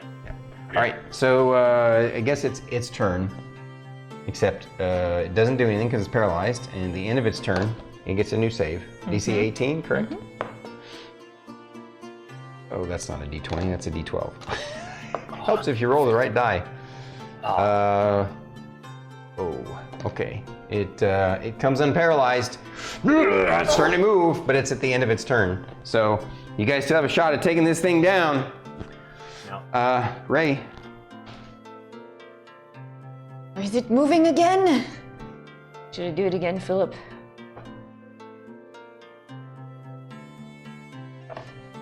Hold monster! It's my last 5th level spell slot. Wow, you have 2. Oh. Yes. Okay.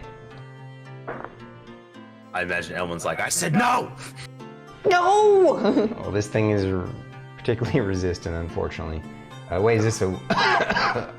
That actually doesn't matter whether it's a will or a con. I rolled a natural 16, so he gets a plus 5. It's a will save, right? Yes. It's a plus 5, so 21.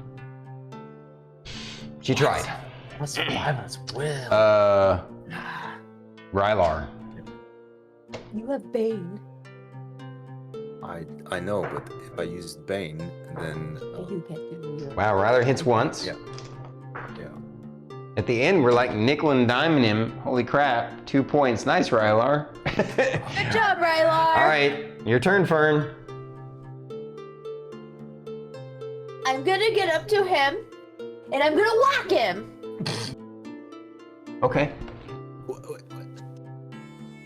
What? Never mind.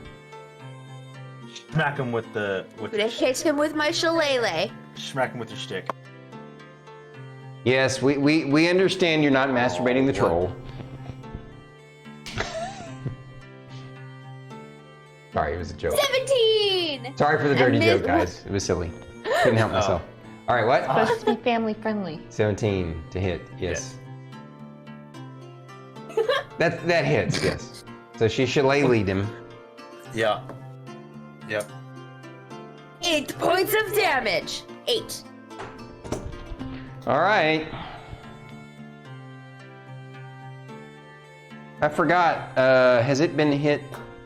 Oh yeah, like you fumbled, so you didn't hit. So that means it's going to get a Correct. regeneration round.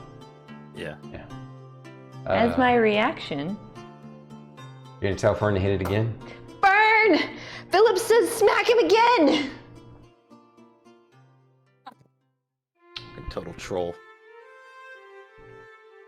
22 hit. That's definitely a hit. Just so you know, I'm ruling that its AC is a little lower because it's paralyzed. Because it has a +2 to its dex, so I'm making its armor class reflect the fact that it has a 0 dexterity right now. 9. Are you serious? That's funny.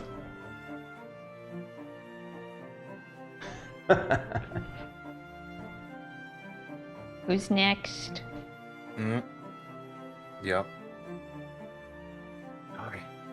I mean, that was Fern, right? Yes. Yep. So we're Yep. back to the top of the round. I guess it's Lorkris. Yeah. Or just. Oh, can I do my bonus action? Sure. Is it too late? No? Yeah, go ahead. Bonus action. I'm gonna bonus action cast Guardian of Nature on myself. And it's gonna be the Great Tree. I give myself 10 temporary HP. I make Constitution saving throws with advantage. I make Dexterity and Wisdom-based attacks with advantage. All that stuff. Difficult terrain for my enemies within 15 Oh, I feet thought of you were me. going to do some sort of bonus action that does a little bit extra damage. Because it's like at 1 life, so. Yeah. This thing is hurting. You don't have any Alright. bonus actions that do a little extra damage? Oh. I'm scared. So that means Lorkris, don't fumble. So she did get, even though she didn't go down, she did get a little humbled by this. A little nerve-wracked now. Yeah. Yeah.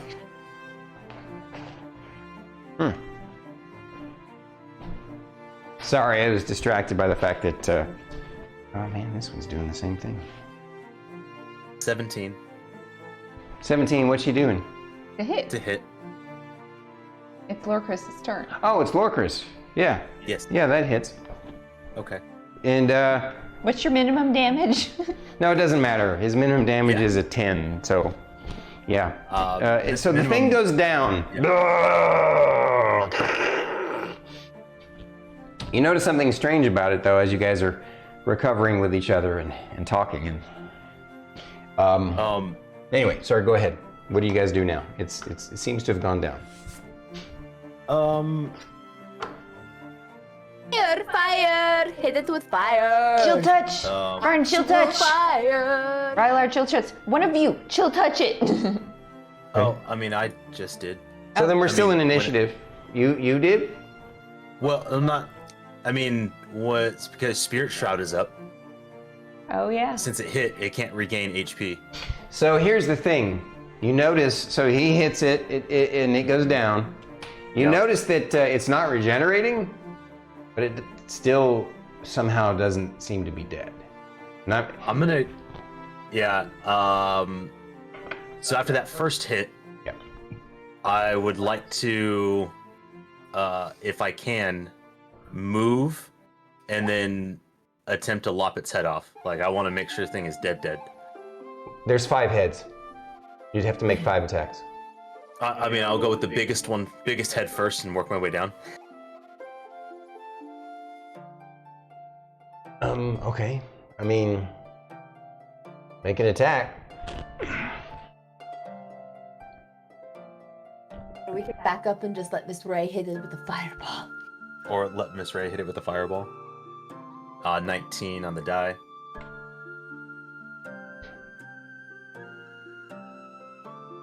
Yes.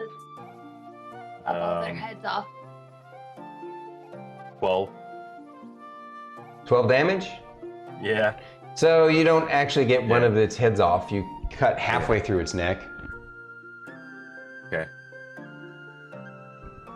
Is that it? I mean, that would have been my second attack. Right. So on its turn, it doesn't regenerate because your spirit thing keeps it from regenerating. But again, you're shocked because and I'm ruling this way because of the way it's worded in the book. Sure. It actually isn't dying, and you're not sure why. Emillynn? It is now Emmelynn's turn, I believe. Yeah.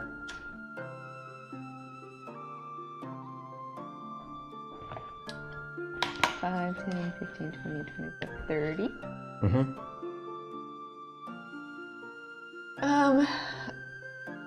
So it's not dead. No, yeah, well, you walk up. You're not sure as far away as you were. You honestly aren't sure. You just hear him kind of panicking, saying, "Emillynn, help!" Okay. Yeah, I can do constant damage. I will cast Cloud of Daggers right on top of it. So on its turn, it's gonna take 44 slashing damage. Okay. So you get your on its turn. It's going to be there's like a whirlwind of daggers chewing into its body. Yes. All right. Is it its turn? No, because it's now Rylar's turn. I Rylar's thought it all went like, after me. Rylar goes after you. Oh. Rylar's like, what do I do? What do I do? And then he waits for orders. Fern, it's your turn. Working with my stick! I don't have fire, so I can't be helpful in killing the troll. I'm just going to hit it with my stick. That's what your character says out loud? Yes. Okay. All right. Back to Lorkris.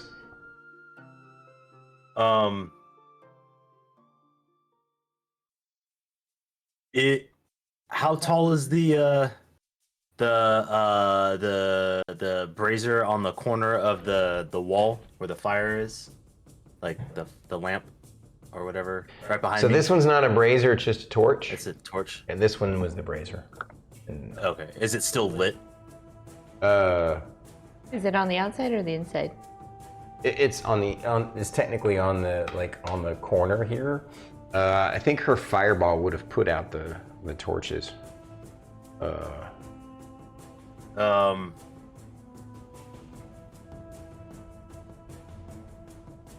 I'll say it's still lit. It's still lit. You have to But go it's- outside and come back in. Well, actually, he's gonna have to climb up here to this platform to get up to it and I reach can it. jump it. I can jump that. Oh yeah, you've got the. I can't. Well, I mean, and not even with the ring of jumping, I could jump that. I realize how slept on my ring of jumping is at the moment based on my strength score, and I'm upset at myself, and I don't want to talk about it. Oh, We had the whole conversation about it Yeah. yesterday. I guess like the only thing I can do is like I realize it's probably needs to die with fire, so I'm going to drop Spirit Shroud and bonus action Searing Smite on myself at first level to give it 1d6 fire damage, and then hit it. it just All right. hit it. Yeah. Roll it. First one, 21 to hit. All right, that's a hit. Let's see how much damage you do. You have to hit a certain damage threshold to finish this thing off. Does it still make a Constitution saving throw? For what? For Searing Smite, it needs to make a con save. Oh, okay. It's a con save for the Searing Smite. Well, first do your for it to physical stay damage. on- Actually, don't Yeah. bother with the physical damage because at this point it's just a meaty. You guys are Yeah. tearing up a meaty thing. So- corpse. Yeah. So, So it does 1d. So hang on. So it does 1d6 fire damage. You're initially. not. That's not going to cut it then. However, Mm-hmm. the target must make a Constitution saving throw. On a failed save, it takes 1d6 fire damage. On a successful, its spell ends, and it causes the target to ignite in flames.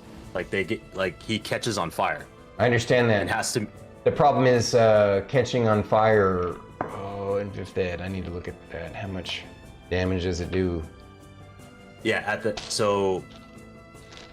you just look It up may not be Searing enough to Smite, actually kill him. Because it'll the regen fire fast enough. damage, yeah, the threshold, I'll tell you, even though your character doesn't know this, the threshold, you have to do 10 points of fire or acid damage to actually cause this thing to die. So what happens is this thing will just sit here in this state. If you guys leave it, your characters kind of get the sense that if you leave this thing, it's just gonna eventually regenerate.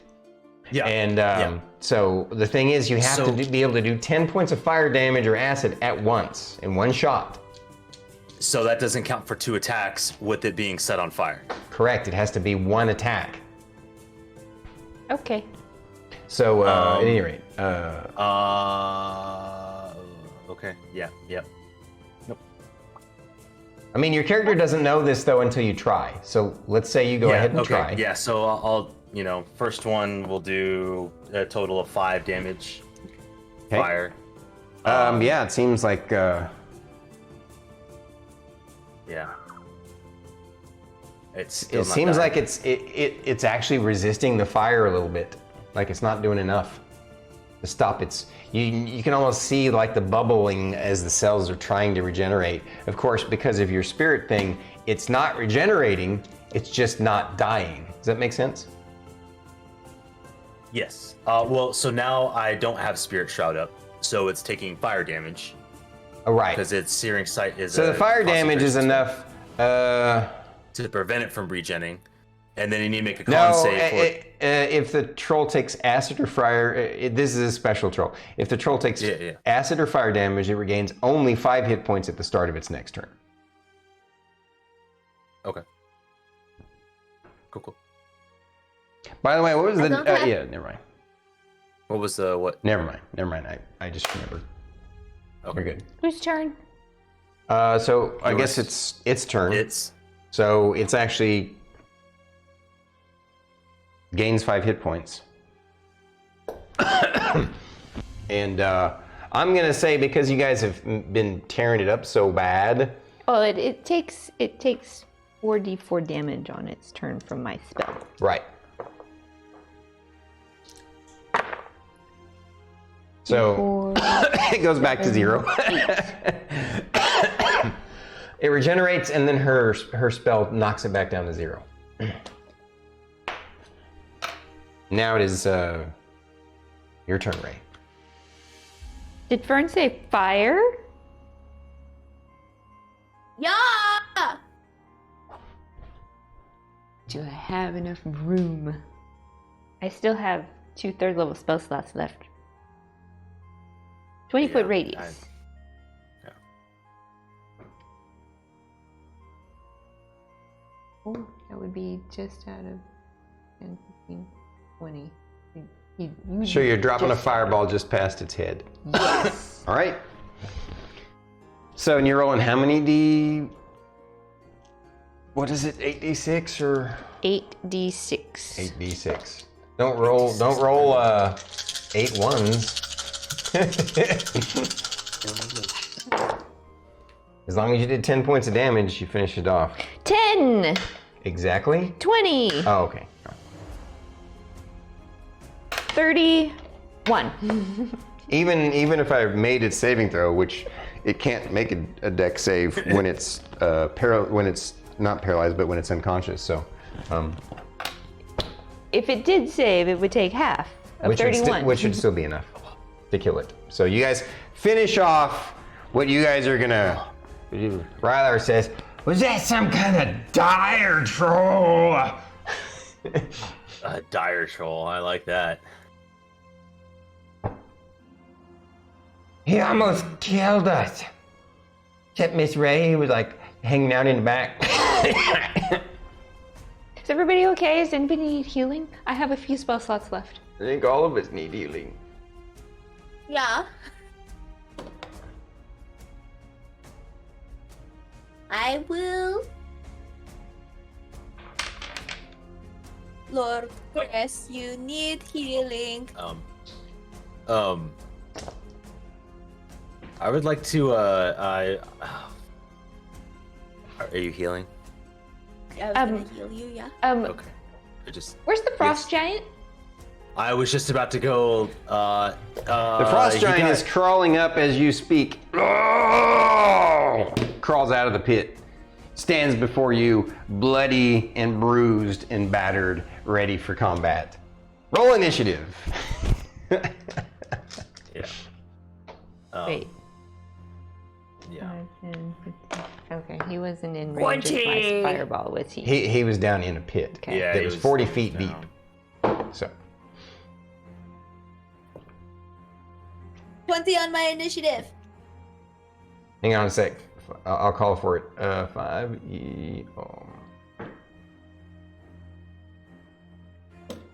I have a feeling you guys are gonna make quick work of this guy.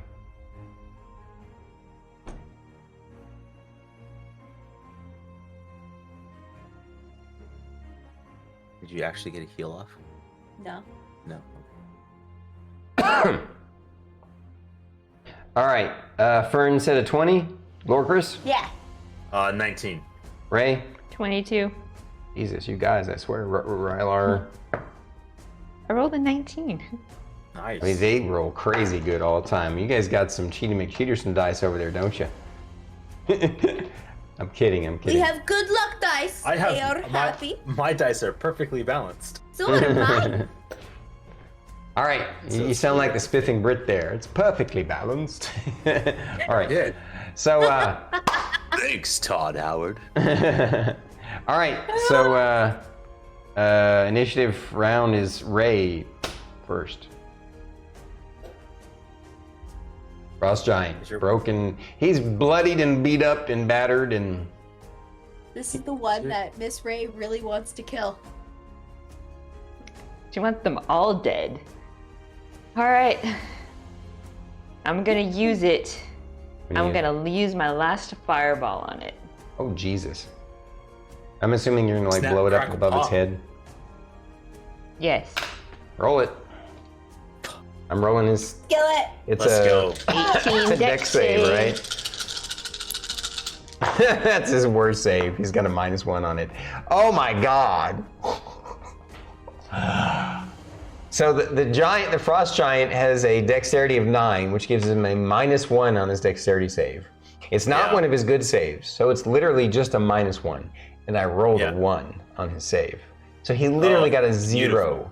on his saving throw. So I'm gonna rule that you do double damage with your fireball to this frost giant. I rolled 23 points damage. That's pretty low. But Doubled is 46. 46, and he was down to 26. She blows his head straight off of his body. His body slumps back into the pit. Because I'm standing back there going, die! What'd you say, Fern? We need his toes. His clothes? His toes. Toes. Oh, his toes. Well, yeah, I'll he's go down get in a it. 40-foot pit that you're probably going to want to explore. So, I'll get it. but like this this is a so perfect true. time since you guys defeated well, okay. I'm assuming, we'll just kind of exposition a little bit. You guys regroup and you look around and you look farther back in the cave. You find like they have like a building set up that's like sort of a bed/throne room for the frost giant, and then off in another spot there's a spot for them to bunk. The stone giant has his own little hut as well. The hill giant and the ogres, they raided good enough to have a corner with bales of hay, you know, like hay spread out. That's what they had. And you find that the cavern, you know, just checking things out quickly to make sure there are no more enemies. That there are no more enemies before you actually go in to search it more in depth. Obviously, I don't have enough room to show you guys what else you see. The cave goes off a ways, and there's more buildings and stuff. But and then this is a perfect time to take our break, so we can take potty breaks and grab snacks and chat with chat. So, folks, we're gonna move to the intermission. Your cat is here. Oh my gosh! I'm sure Patrick Cat, Eric Akari, look at you guys. I'm sure from a character's perspective, since you guys are all up there and you see the frost giant come up, you're like, oh man. Yeah. And all of a sudden, fireball, and Boom. its head is gone. Yep. And you guys are like, And then it just like Fern's like, ah! Yeah, 100% Lorkris is just like that. Like, why? And then snap, crackle, pop is just like, huh? Like, I hit like fireworks. You're just like in awe, like, Emillynn? that's why I was like, well, we rolled initiative again, and I was like, I rolled a 19. So you had Am I 3 gonna go- fireballs? Yeah, I have 3 30-level spell slots. And you hadn't used any 3rd level spells? Wow. Except for the 3 fireballs. Except right? for all 3 fireballs. Yep. Yeah. Wow. Yeah. All right. So your Nice. characters Well will role play how they're feeling about the come down off of adrenaline and some of you almost dying and stuff and yeah. What are you talking about? We'll role play that after Not we even- have our One break. person did die. I'm not even gonna lie though, like Fern needs to be brought down a peg. Like, yeah, now she's nervous, but like she hasn't gone unconscious yet. I don't So think your she's character just has like, either, has she? no, we're still super cool. Yeah, but my We're character's fine. been humble from that chimera battle when she got down to 1 hit point. Yeah, that's true. She's like, I know my life is precious. So you don't feel like Yeah. this was enough of a lesson to Fern yet?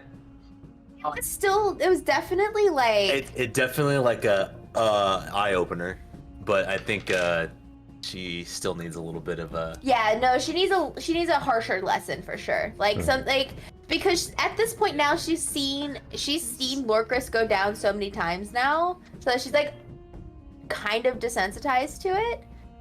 But like for her, like she needs to get knocked unconscious. Like she feels so unstoppable. It's ridiculous. All right. Well, Yeah. perhaps it will happen. In the meantime, though, we're going to take breaks and go potty and grab snacks. That wasn't ominous, good sir, at all.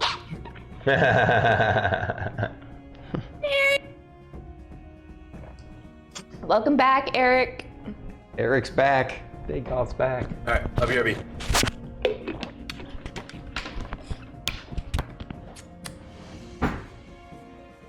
We'll go in turns. Sure.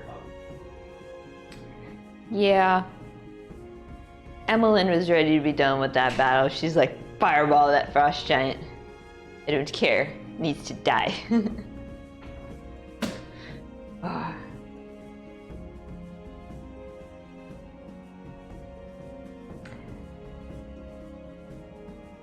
Yeah, how is everybody's Saturday going? Eric, I saw you streaming earlier. Oh, which reminds me. Let's see, what was Eric playing?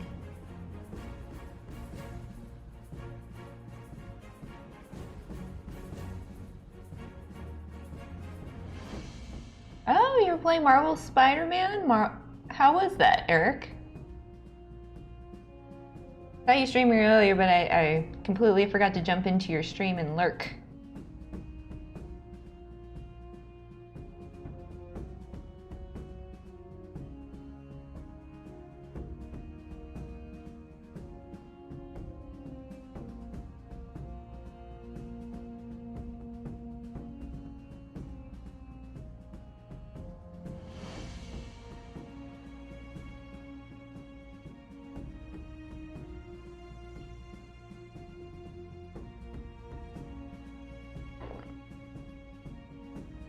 Oh, Dagoth, how was your boba and or coffee or both?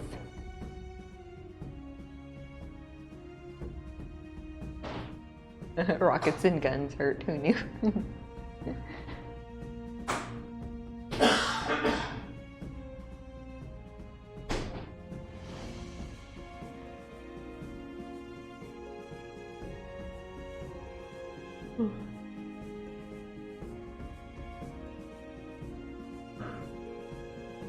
What you looking for, Stormy? Oh, I don't know. Snack sometime. I don't know. I'll see. You have almonds. Almonds have stuff in them. Oh, okay. Stay away from them for a little while. All right.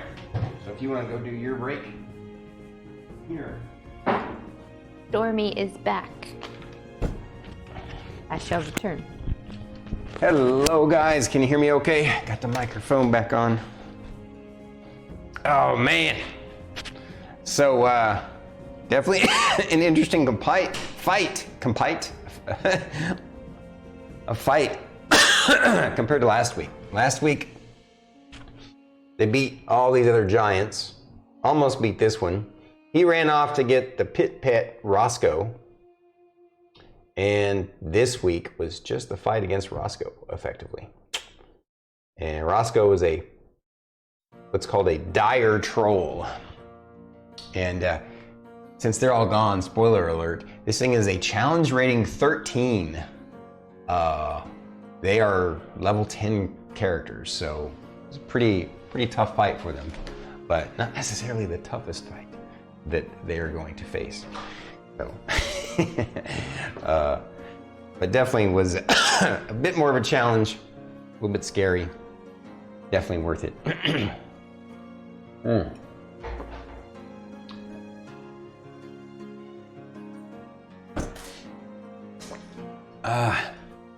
So how's everyone this evening?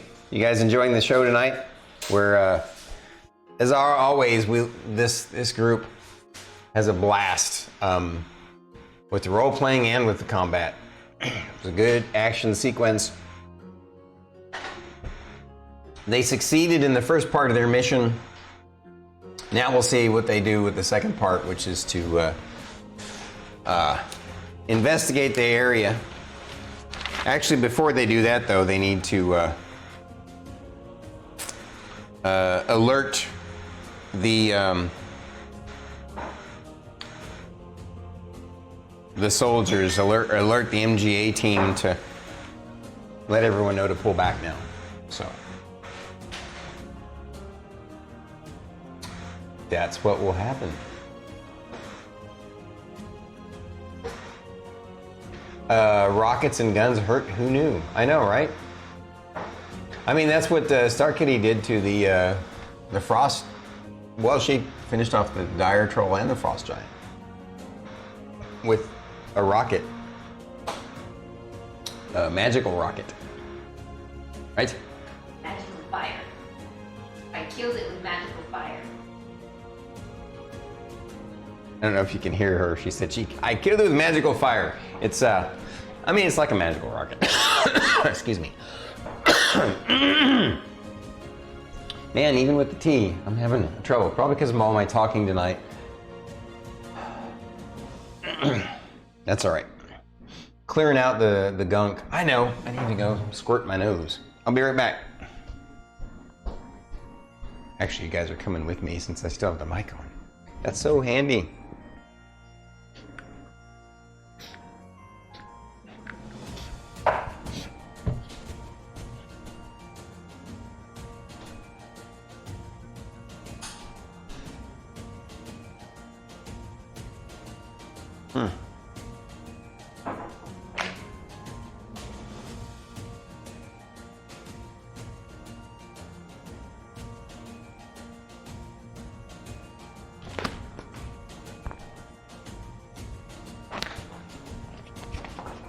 Was this San Antonio one the one that I got? Both got it.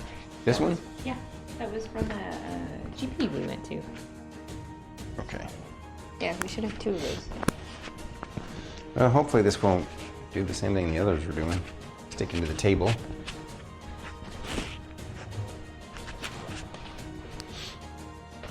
Guess I actually don't need one.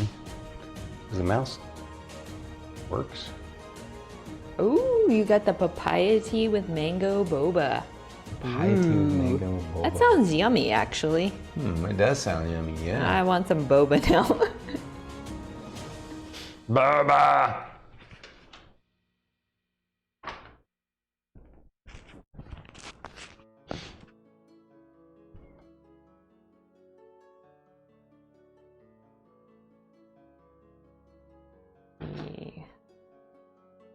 What did I... Last time I had boba... Nice.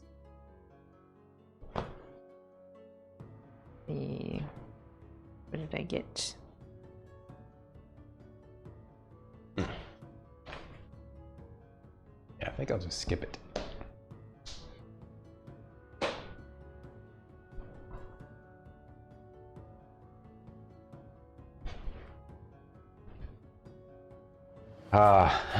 It's nice to take a break, but man, I want to get back into the action, see what you guys do next. So, anybody in chat have any questions so far? Since we're in intermission, folks are taking a break.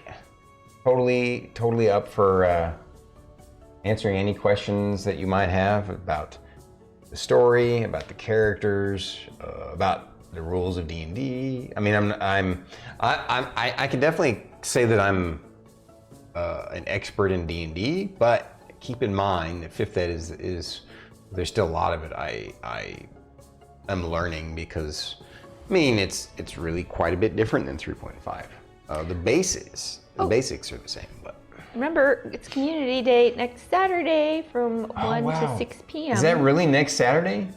Yes. Holy crap. The 22nd, right? Yeah, the 22nd. So yeah, Community Day. Sign up.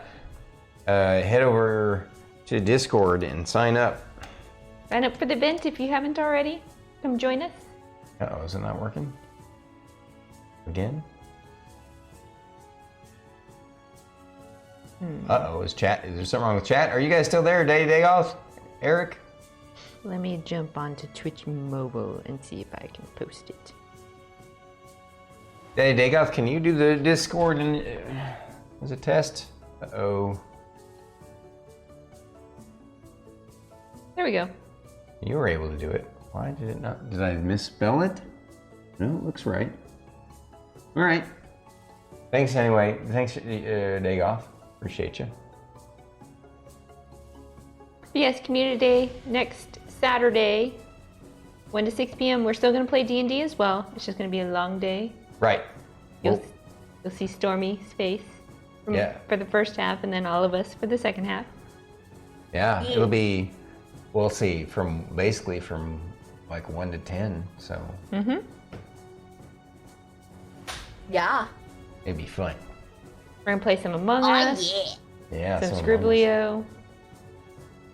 I wish we could squeeze in playing some Phasmophobia, but I don't think that those two own it. Do you guys happen to own Dead by Daylight?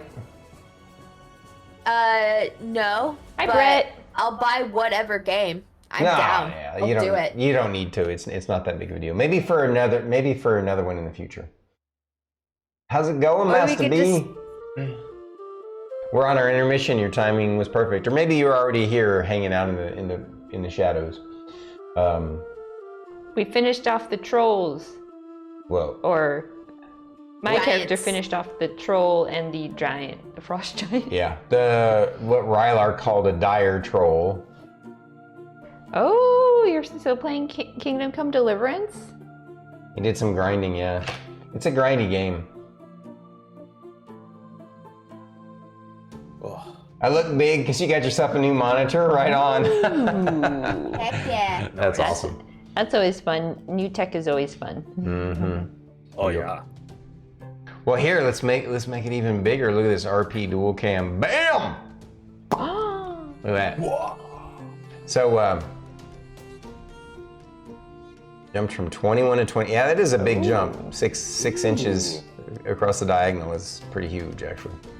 Nice. Nice. Curved. Nice. I for some reason I can't get behind. I just personally I don't like the curved monitors. I can see why people do like them, but for some reason they just don't do it for me. So, but Is it curved for more immersion? yeah, in games? it's so the idea of a curved monitor is it's more immersive, or you get more of the you get more of the viewing angle. So Yeah. Ours is, like, we have a curved monitor, the main one that we use, like the one I'm looking at right now. It's a 32-inch curve, but it's a subtle curve. It's not like one of those like Samsung like whatever Odyssey or whatever, where it's just like 180, like huge dome to it.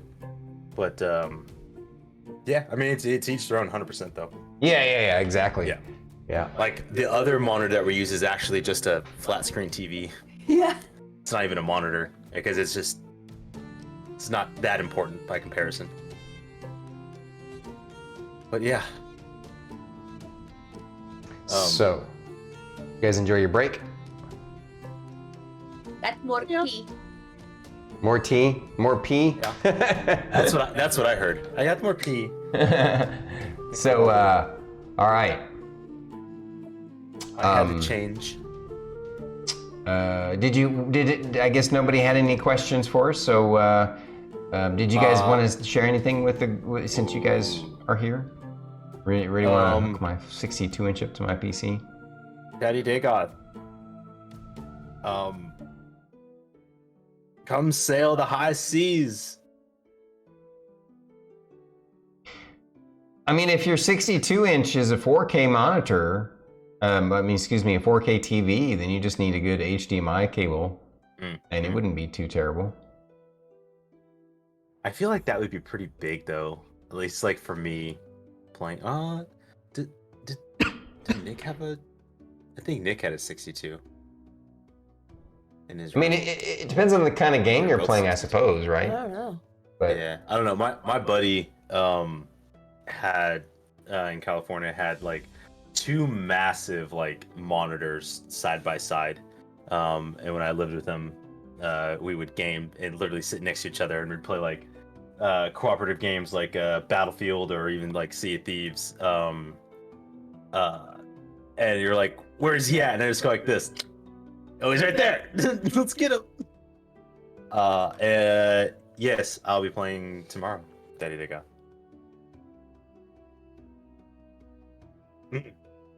Either way, yes. Oh, I'm still having an adrenaline spike that's coming down, and it's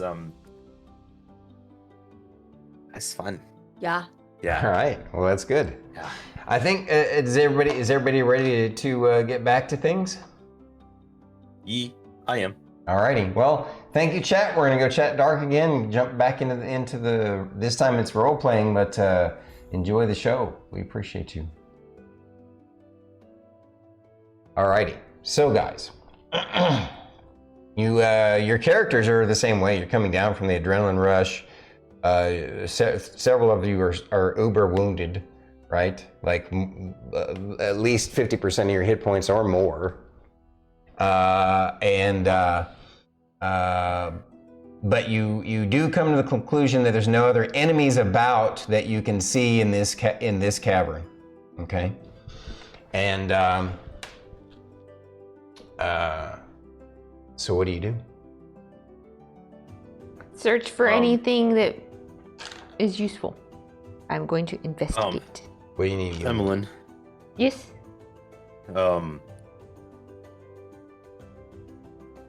Do you remember how to alert the other teams that were clear? So That's a little fuzzy the at the answer, moment. the plan was. Do you guys remember? I'll let you roleplay it actually. I believe we're supposed to notify the runner. Where's the runner? Add a character. You had left that person by your horses, or you dropped off Okay. your horses. I did not remember that, like, actually. Did not remember that person being along with us. We didn't discuss it. To me, it was just sort of. I guess I should have described it, and I apologize for that failing.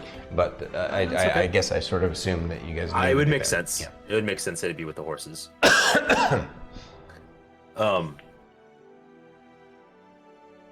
Do you want me to go let the guy know that we're good?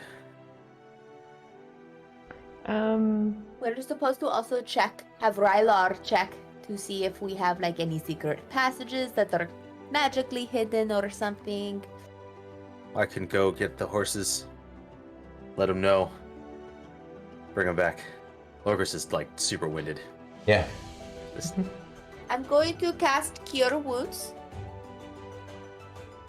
at level 2. Okay.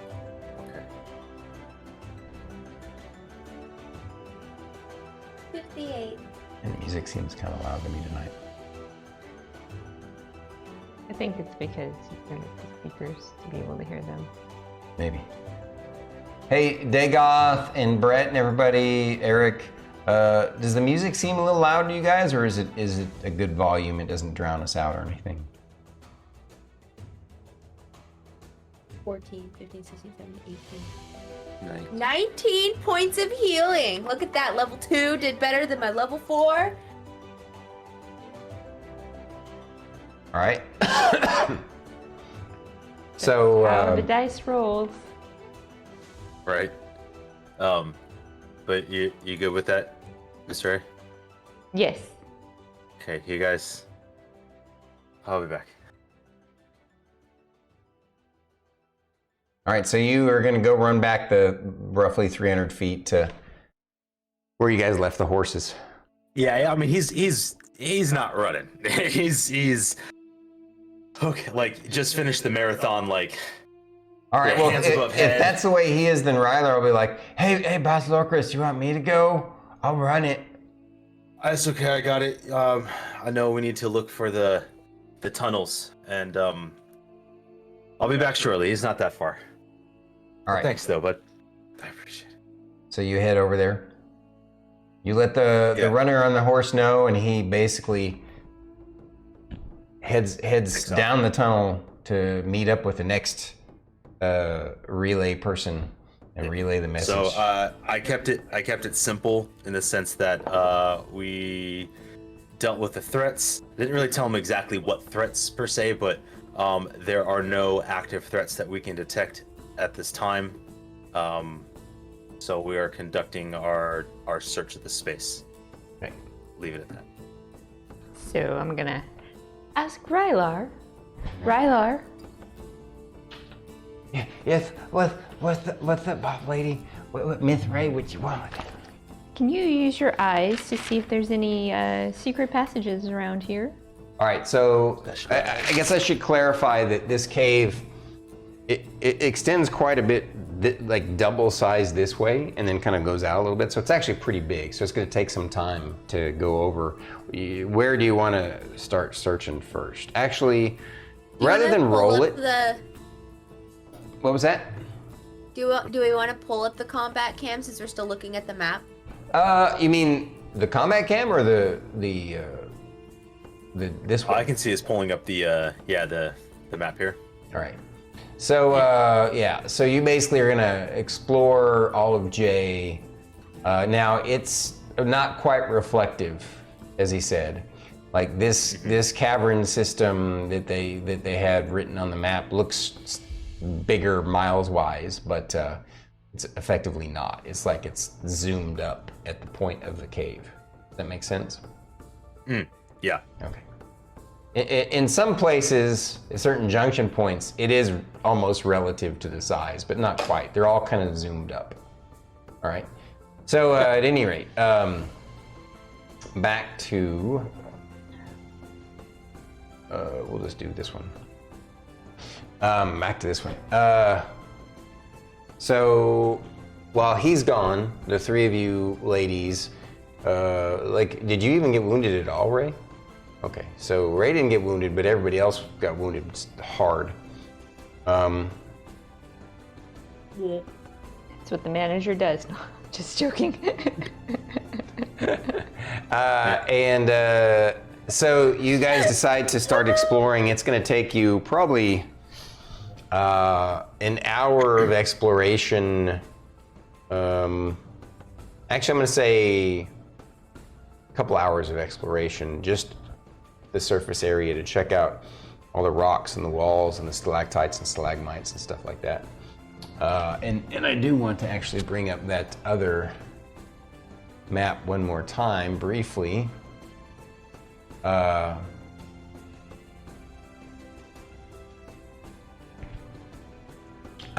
guess I should have clarified where you guys dropped off your horses was in between that little junction that goes off to a dead end and the cave.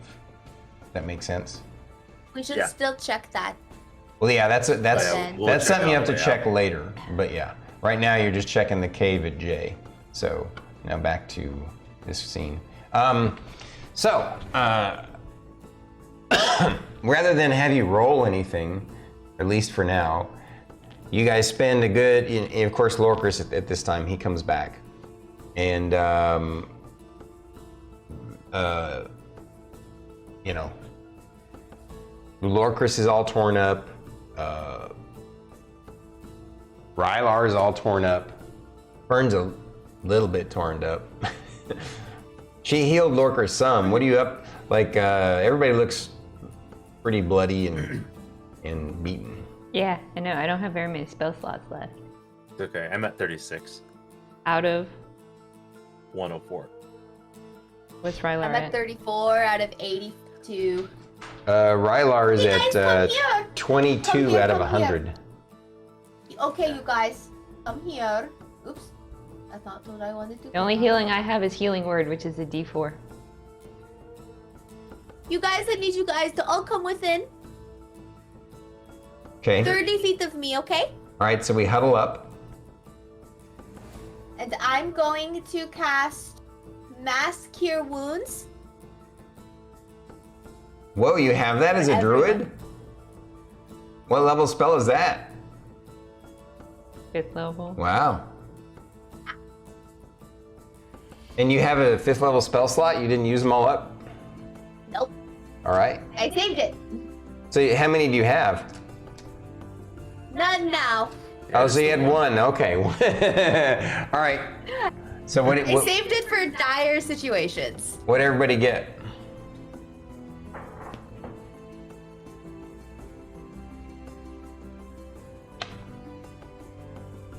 Points of healing. How much? 16. Oh. 1-6. What do you get to roll for that spell? 3d8 plus 5. Oh, okay. 36, huh? Athletics. No, 16 you said. Yeah, Okay. that brings me at exactly half health. Rylar's still below half. But yeah, he's like, oh, this hurts. Oh, I'll tough it out. No, don't worry. Okay, I'll cast It's one more Cure Wounds on Rylar, first level. Okay. So I have some just in case, some spell slots left. How much? 8. 8. Okay. All right. At least he's above half. Yeah. All right. Using his eyes, you determine that at least on the main structure of the cave, on the ground, on the floor, on the ground, just looking around the walls, outskirts of the perimeter of this cave, you don't find anything unusual. He says, I don't see anything magical or nothing. What about the ceiling? Well, the ceiling's a bit too high in certain places. Certain places it's high enough. He's got I think it's 120-foot dark vision, so certain places it's low enough that he can see. Certain places it's too high for him. Yeah. So far, you don't find anything. When he does his search, it's not just it's the walls and the ground and the ceilings. This level. So. While they're doing that, Lorkris is gonna go around and collect the trophies The toes. from the fallen. Yeah, the toes and then he's gonna collect the toes from that big old troll thingy, the dire troll. Yeah. When Emillynn comes back, or while we're like getting ready to take our proper rest, we'll have a moment of like, what do we want to do with this thing? Before you do that, though, while you're collecting the toes and they're checking the walls, your character is like, all right, how am I going to get the toe off the frost giant that fell down in the 40-foot deep pit? That was the next thing I was about to address. Was when they come back, he's going to kind of keep an eye on that space. Just because if it fell down there, I don't know what's down there. Doesn't really want to get too close at the moment, but he's gonna keep a. Well, you have 60-foot dark vision, right? Yeah. So you can see the corpse lying down there at the bottom of the pit because it's only 40 feet deep. Oh. You also have your ring of jumping. Yeah. I was going to say. Yeah. More so because there's a part of me that feels that this tunnel, this hole, I want to know if there's something like. If it leads somewhere else, and Lorkris doesn't want to go down there without anybody around. Just in so case. you wait for the party. You're being wise in waiting for the party. Gotcha. All so right. he's staying away from it, keeping an eye on, like, if something else comes out of there, I want some space, but I want to be able to be aware of that thing. So he's like gonna go do some stuff and then kind of come back and, all right, go do some stuff, come back. Okay, yeah, like that's the habit that he's doing at the moment. Gotcha. All right. You So- write down what we- After you guys spend a couple hours searching around the walls and everything, like I said, you don't find anything unusual. And you come back to the main area. You also explore the giants area. You do end up finding some a little, each monster kind of had a little stash. The frost giant being the only exception, it had a chest. And we'll say that the ogres had to share their stash of treasure, basically a little bag of gold and gems, probably worth 250 gold altogether. The hill giant had its own stash, probably worth about 500 gold altogether. The stone giant had a stash worth 750. And the frost giant had a stash, pretty hefty stash of about 8,000 gold and jewels in a chest. Jeez.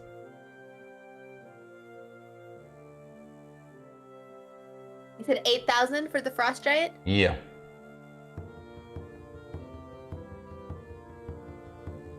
So the two ogres had 250, hill giant had 500, stone giant had 750, frost giant had 800. 8,000. 8,000. Right. And then with the two ogres, that was one bag collectively of 250, not 250 each. Correct. Correct. Okay. So if I'm guessing correctly, if I'm doing this right, it would be, what, 9,500 gold total? Yes. Yes. They seem to be well funded and well paid. Wow.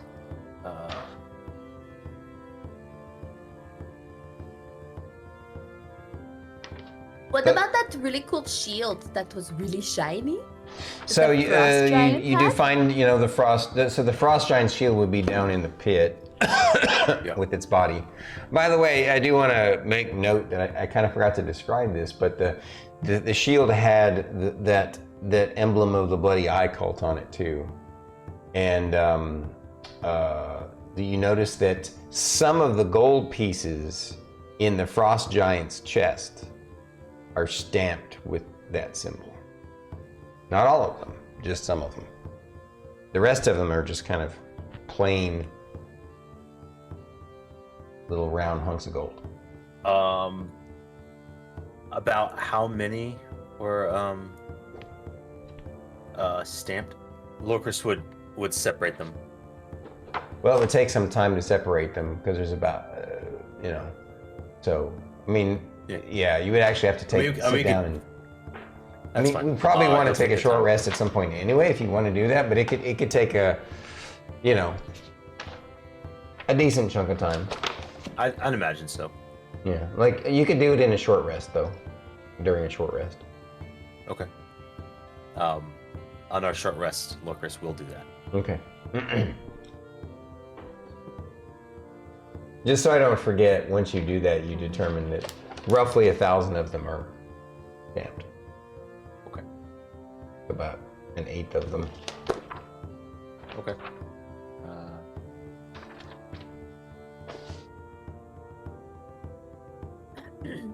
Okay, so we have to try to go get the stuff from the hole. So everybody, What does that- they come back and you're all are together now. So that's what Fern says. Are you gonna go down there, Lorkris? Rylar's like, guess maybe so. we should rest a bit first. Yes. I think we Yeah. should rest. Okay. Let's do that. So we're gonna do a short rest. Rest. Rylar's gonna use. You guys can use your hit die, Yeah, I think Rylar's gonna use 5 of his hit die. and I will play my song of rest. What does that do again? Let me double check.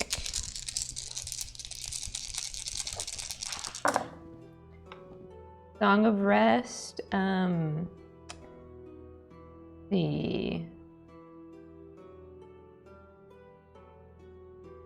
You gain an extra 1d8 added on to your when you roll for a hit die.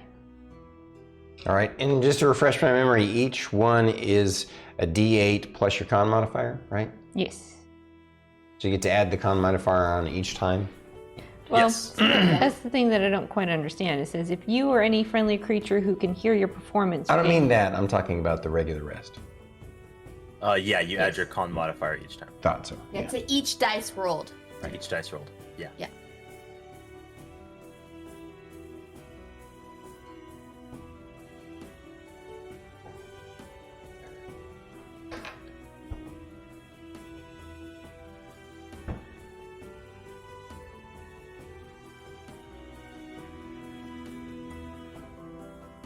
Ah, wow. Rylar used 5 of his, and that got him, with her Song of Rest, got him up to full. Nice. Lorkris is close. Now up to full as well. It's just that you guys are mostly out of spells, whatever you get back from a short rest. Rylar gets all his stuff back from a short rest, but Yeah. for most of his stuff. Okay, I feel much better now. That sucked. That big green nasty dire troll. He's mean. I thought I was gonna have flashbacks to goo. I thought I was gonna have a gooey flashback. Huh. You and me both. Well, you did kind of go unconscious. That is true.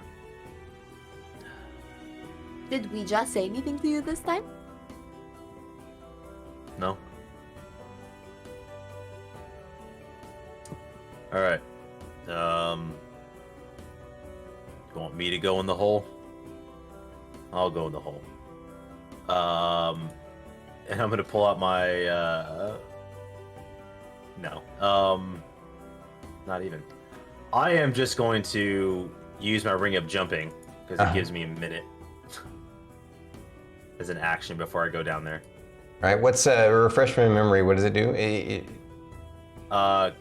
Jump distance is tripled until the spell ends. What's the normal jump distance? So it depends on how we're gonna jump. We literally looked this up last night. Yeah. Mm-hmm. And it'll depend on how much space is down here in the hole. I mean, he could jump down onto his like for me, it's getting out. Athletics wise, I have no problem getting down. It's getting out quickly. Okay. So you basically just jump down onto his corpse. Sure. Okay. So the jump ring will let you jump 40 feet? Kind of. So it depends on the type of jump. If it's a horizontal long jump versus a vertical high jump. Lorkris is not going to use the ring of jumping to get down because so he's going to climb instead? Is it super steep? Or is it... It's a pit. It's a hole. Oh, yeah, he's going to jump down. You're going to jump 40 feet?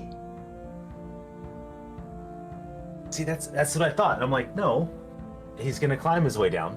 Okay. It's jumping out is the All right, so he's going to climb down. Yeah, the jumping ring, guys, doesn't help you go down. It doesn't it doesn't help your fall. It helps you jump up or forward. And the idea was that I wanted to cast it now, so if there's a threat in the hole, then I you don't can have to waste the action to jump out. I don't think you need to worry about it that way. You don't have to actually do it beforehand. Because if you do it now, it only lasts the round that you like. It's a round, right? You use it. It's a minute. Oh, it's a minute? Oh. Yeah. I mean, it's not like it's that big of a deal, but okay. Whatever you want to do. I mean, as a player, and this is player suspicion. I suspect that there's not going to be anything down there that's really going to come after me as a player. However, I want to make sure that if there is something, that I still have an action to swing at it before I jump. Like, Okay. it gives me an action before there's And it's an action to use the ring? Yes. Oh, I see what you're saying now. Okay, that makes more sense. Yeah. Thanks for clarifying. All right, so you want to roll me an athletics check to climb down. Don't heck it up. Don't heck it up. It's when you have expertise. Never mind. Okay. I was like, I don't get advantage on athletics checks. No, I have proficiency with athletics checks. Yeah. Yes. Which is already added on. Yeah. That is the weirdest cocked dice I have seen. It's literally. Did you just say that's the weirdest cock dice? Yeah, it was cocked. It was sitting on one of the seams, and it was literally like split with the point up. I was kind of imagining, what does a cock dice look like? I'm sure we could look one up on the internet. Yeah, never mind. So. I know he said, thinking about it, he said cocked with an ED, but all I heard was a cock dice. It's tiny. Oh, okay. Tiny. Anyway, 22. 22 athletics check. You climb down pretty easily with no problems. Cool.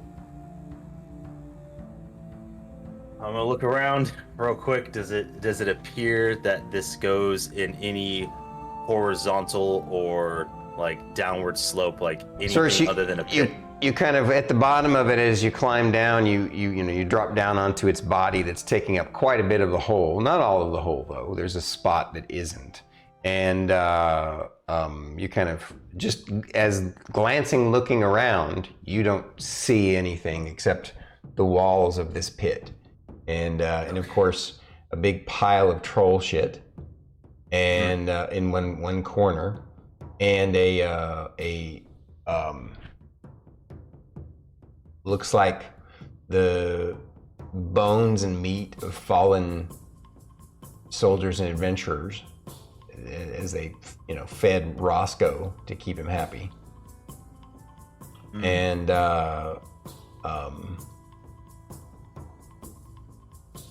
yeah, that's all you see.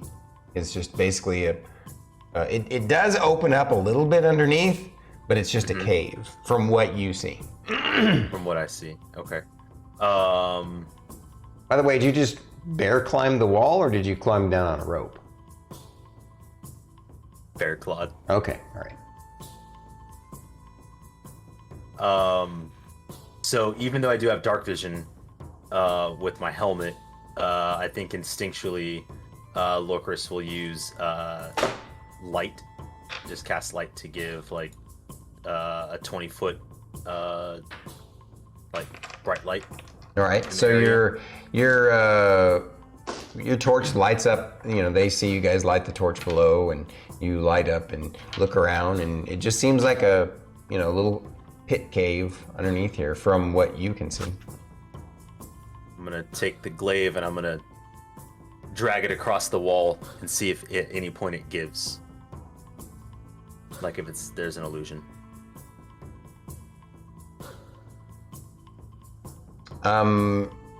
You're gonna drag your super high-end magical glaive along the wall. Like how you grab the stick and you're like tick tick tick tick. Oh, tick, okay. tick, I see what you're saying. Yeah. You make your way all the way around the wall, clicking on it, and don't notice anything. Okay. Lorkris, Yeah. you think we should have Rylar come down there so he could look and see if there's any magical anything hiding down there? It's not a bad idea. I can't seem to find anything, but Okay. I have a feeling. You want me to go down there, guys? What do you think, Miss Ray? We could tie a rope. Yes. Please.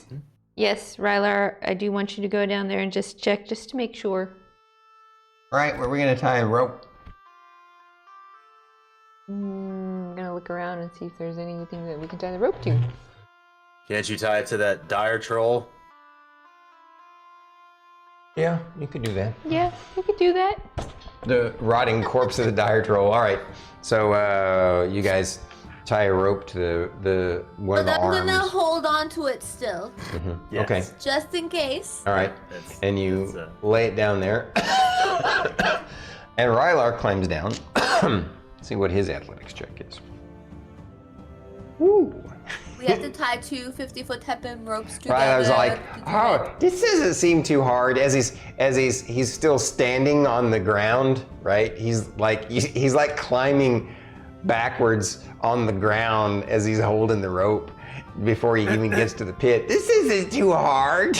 And then as soon as he gets to the end of it, to where he would actually start, he's like, oh, this is so hard.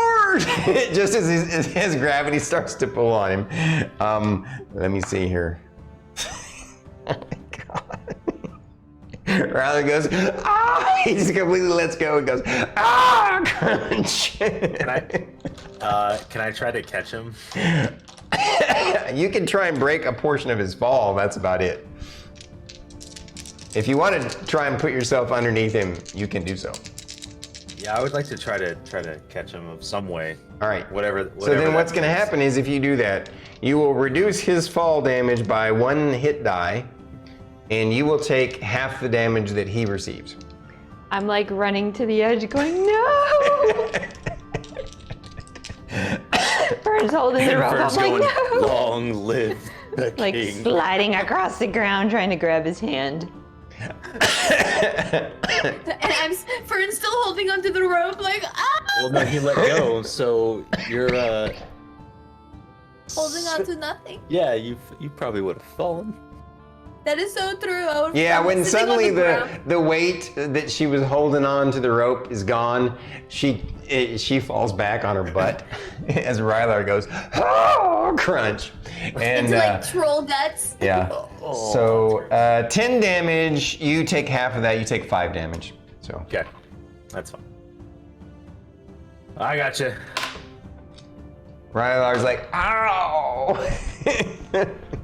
I'm not too good at climbing, I guess. That's okay. We'll get you out of here. He has a 0 athletics check, just to be clear. Yay. Rylar, are you okay?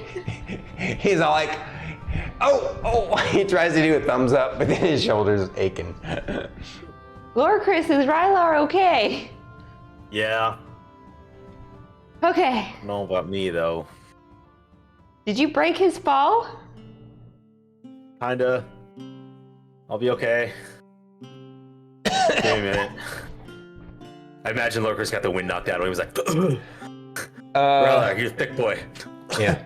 I mean, only because he's wearing full plate armor, so yeah. Yeah, 100%. All right. Okay. Rylar, can you take a look? I'm gonna grab this thing's toes and the Halfway. shield. Yeah. All right. He's like, sure, I'll look around. Should I be looking at that funny looking magic wall over there? He Yeah. scratches his head. What? That wall, like right there at the end of the cave that goes right underneath there.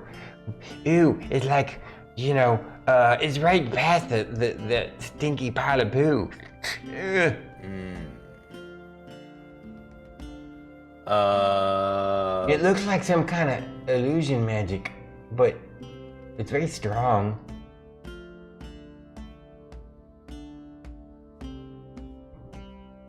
Can we hear this conversation from the top of the hole? Oh yeah, you guys can hear it.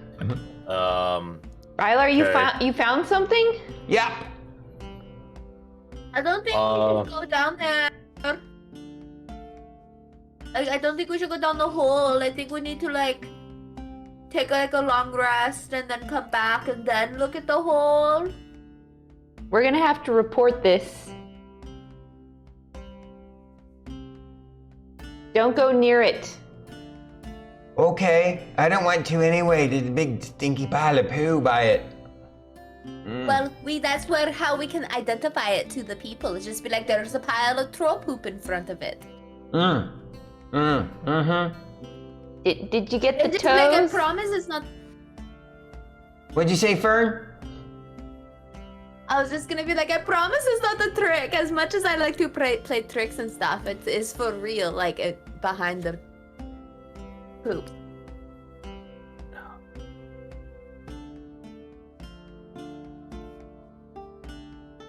I have another question, guys.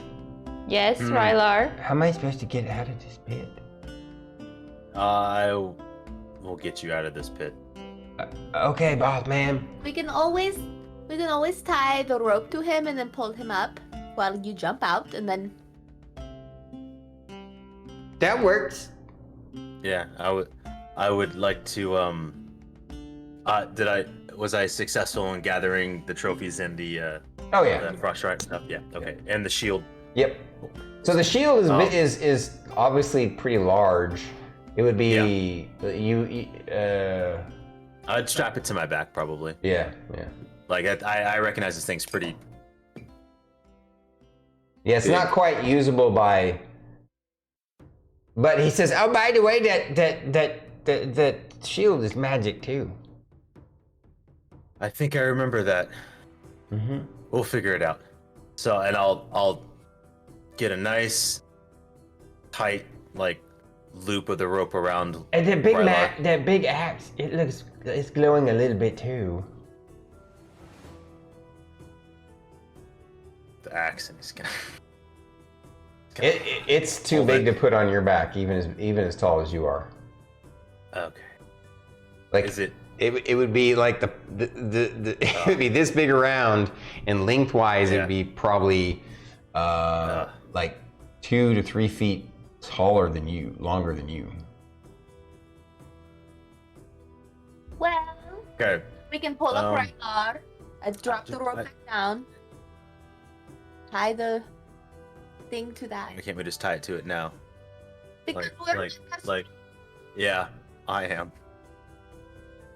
I just don't want Rylar to be there that by No, that's fine. Is there enough room for me to move 10 feet prior to my jump? To make like a running long jump? Running high jump. Running high jump? Yeah, you could pull that off. Cool. You might have to drag the frost giant's body slightly out of the way, but yeah. Yeah. Okay. So I want to make sure. You said how deep is this? 40 feet. 40 feet. Okay. No. I just want the. So I want to make sure that this is jump movement. That this actually works.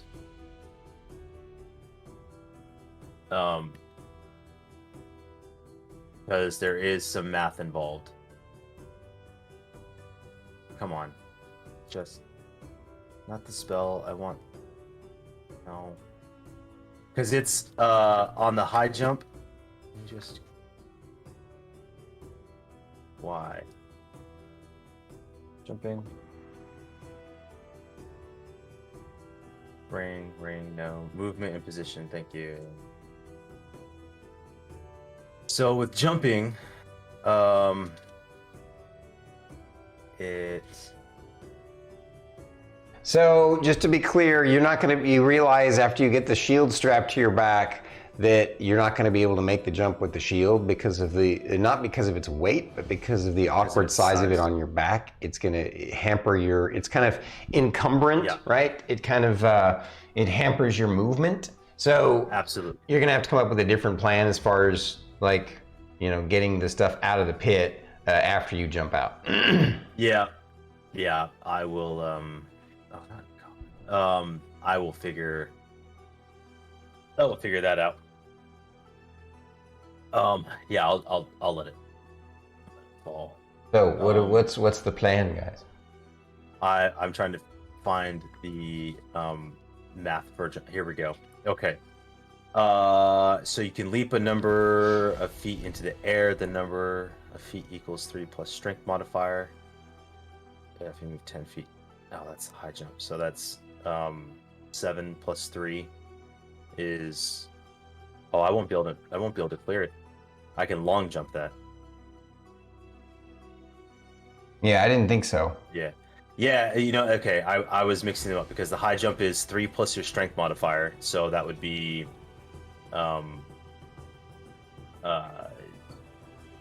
10. Tripled is 30. But I can reach half my length. Yeah, no, not quite. I can almost reach the top. Right. I'll just climb out. Okay. Roll your athletics check then. Totally bitter. 26. Just muscle my way out of there. All right. You easily climb your way out. And Rylar's all like, I got an idea. Hang on a second. You guys see him farting around with the ropes and playing around with it. He strings the rope through the shield and then backwards again and then loops it back in through the strap. And then he takes another end of it and he plays with it and he wraps it around the axe. And then he takes the end of it and he ties it around his waist. And he's like... Okay. Yeah, that's a good idea. And then I'll just start like... Do. All right. Start dragging him up. Yeah, it's actually not hard for your character at all. I'm not because you, as a Goliath, one of their special abilities is they can drag twice the weight of. Yes. Yeah, so you easily pull them all out. You guys, Fern's back there too. the shield comes Fern's up keeping the rope first, out of the way. and then the axe comes up and goes clunk, and you see Rylar, and he's just like, he's just like this, and you just drag him up out. He's all like happily being dragged up it. All right. So you guys are now out of the pit. He's like, all right. Now And- we wait for Yeah, them to show up. exactly. And now about this time, you see Team Crystal Hedge. They're looking. Actually, not Team Crystal Hedge. You're surprised because Crystal Hedge doesn't show up to see you guys. Instead, it's their their sub guilds down on First Dragoons. They're all kind of broken and beat up and bloody, and they come in, and of course they have some of the relay soldiers with them too, and they come in ready to fight, but they see that you guys are all plopped down out. You know, you guys decide to make camp right here out in front, and then they see that they come in, so you're all good to go. Yes. And you can see they're all bloody and beaten up from a long fight themselves, because they had to push the monsters back. And, Great job, team. So They say, yeah, things went pretty well. We lost some soldiers, and I think there was a casualty on Crystal Hedge too. Whoa. So they've rushed back to the main camp. I don't know all the details. They were fighting a different part of the cave. So, but I know that the relay team is already the engineers and everybody are bringing forces upward to the junction point. You make it the new encampment, the new forward position, which you guys, just to point out, is that little corner spot between F and J, or actually technically between F and I, but yeah, that little that little triple spot.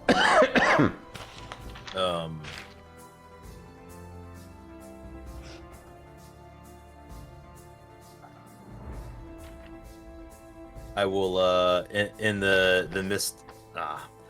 Can I get Emillynn like away privately, like easy enough without like too much suspicion?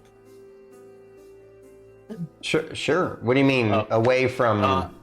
Away from the team that showed up. Okay, I well, wanna have it's a the private team and some conversation. soldiers, and they are basically but first, let's role play this real quick because they just showed up and you're already talking with them. We'll have you do that in a second, but they say, all right, so you guys were able to do it. Good job. Like I said, there were some casualties. They've taken them back, but we're gonna head back now to the main junction point.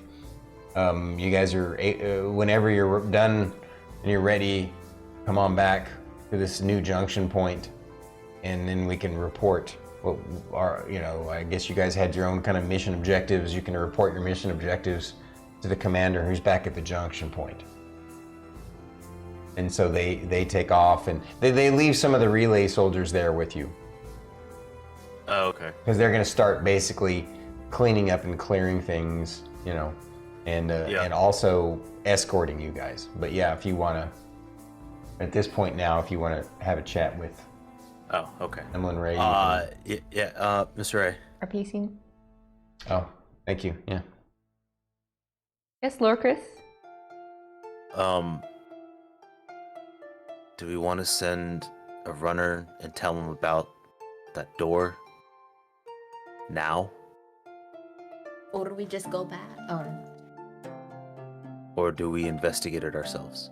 Well, when you say you pulled her aside, did you pull her aside from the team or just the soldiers?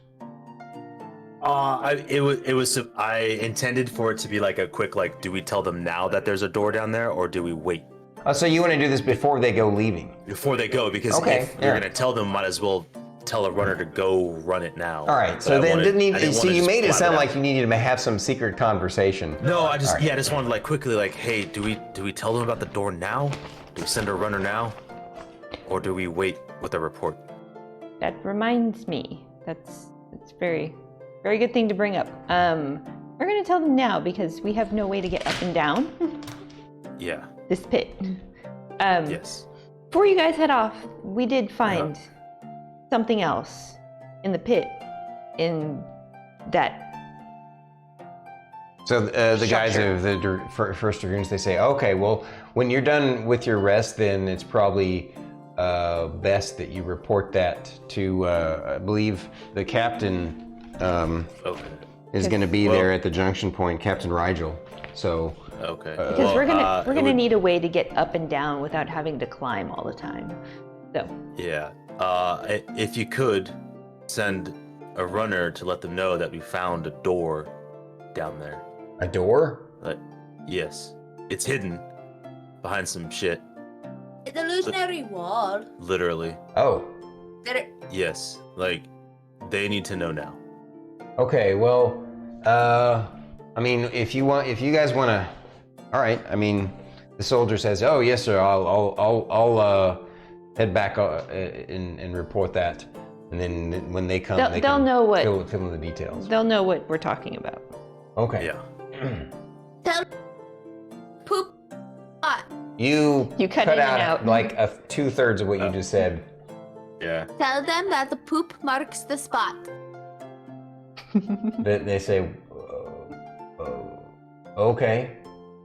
It's.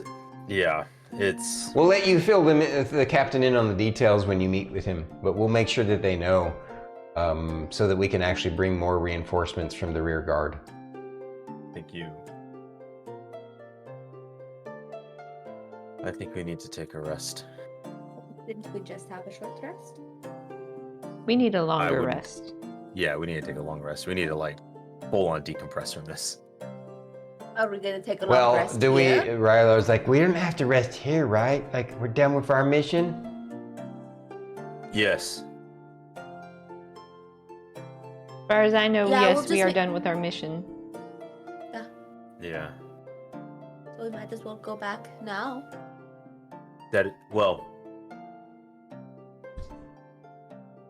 I'd imagine we were gonna, on the way out, survey the tunnel on the way to that junction. So, which makes sense rather than backtracking. That was part of your mission, yeah. Yeah, so having that runner let them know that there's a door down there that leads somewhere. Yeah, so you're talking about you need to. So you've already found the. You keep calling it a door, but it's just a magical wall. And just to be clear, Didn't Rylar call it a door? No, No? No. Oh, I swear he said it was a door. no, magical wall. Oh. Then Lorkris would have called it a magical wall. Okay. all right. That's a fate error. Oh, okay. No worries. Sorry. No worries. So you told them yeah. a magical wall. All right. And then, but your job was, once you were done with that, if everything was okay, if you're okay to, you could go and survey this. It's about 1.5 mile tunnel, and survey it. Yes.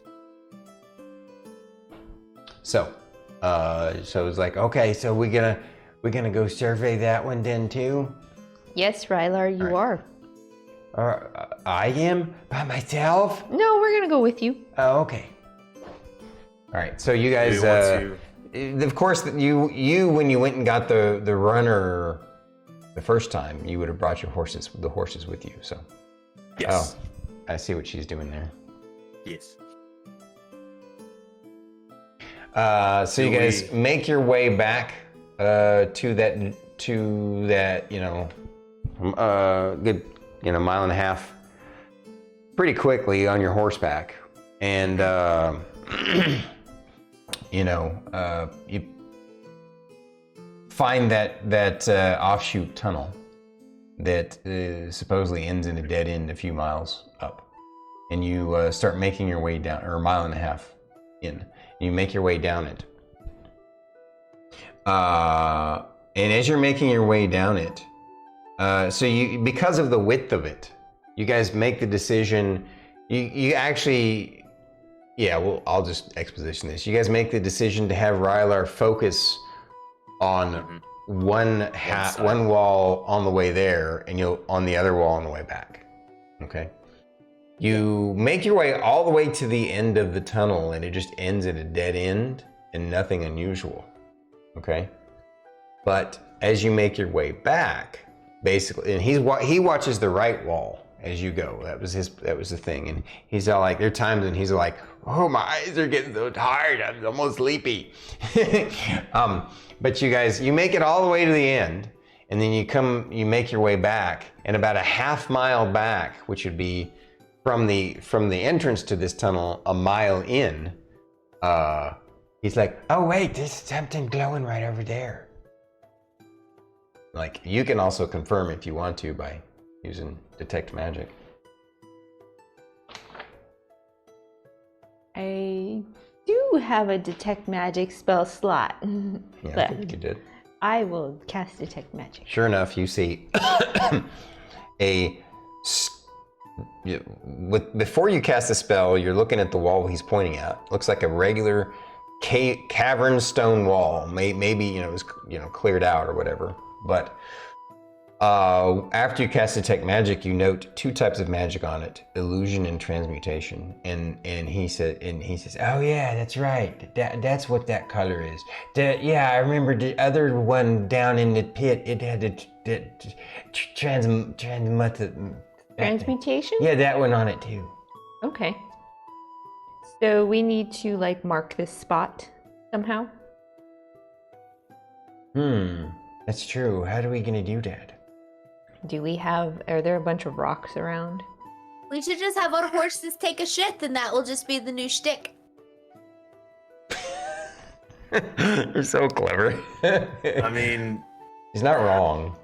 yeah, it's probably the best. And he says, Because, and just to be sure, I got this piece of chalk in my backpack. We can mark it. We could do an X marks the spot, and then the pile of poop could be on top of it. Yeah. I will say, as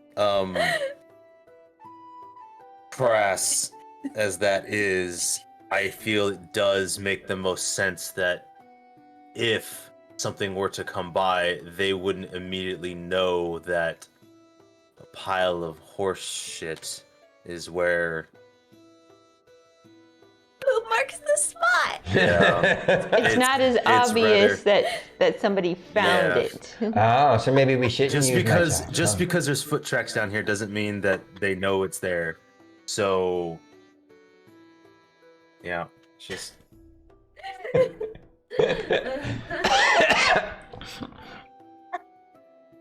Nice. Gonna have to put that on a t-shirt.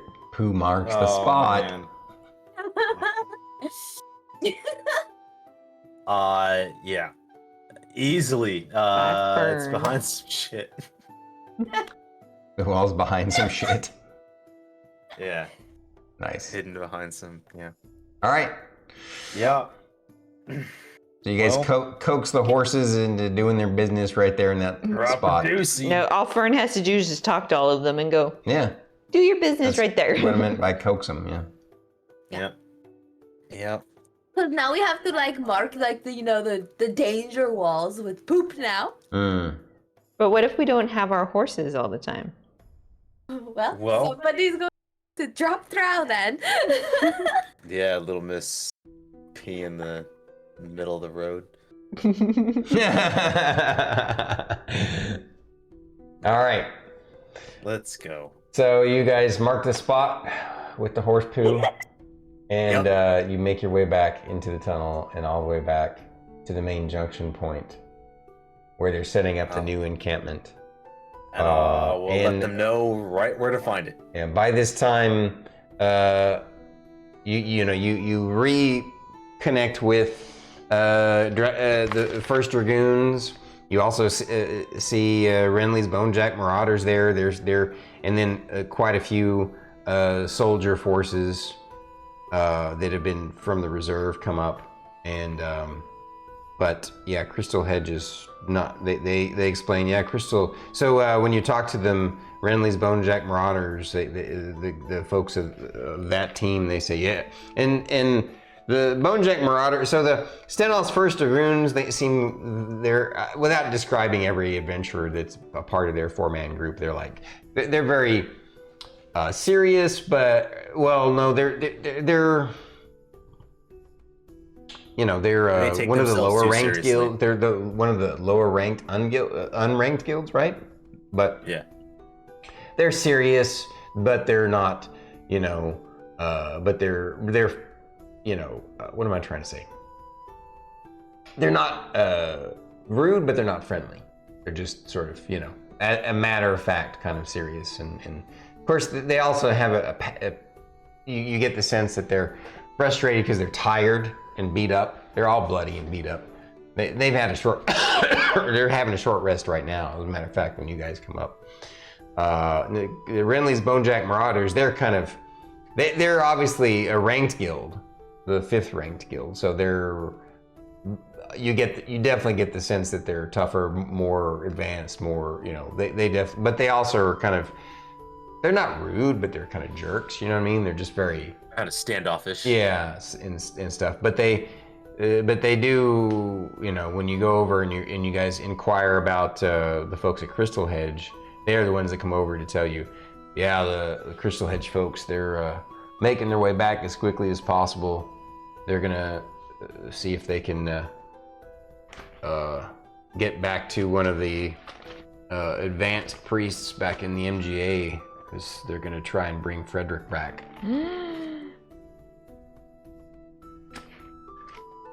Yeah, the battle was really tough. The enemy brought in some reinforcements, some nasty monsters to supplement all the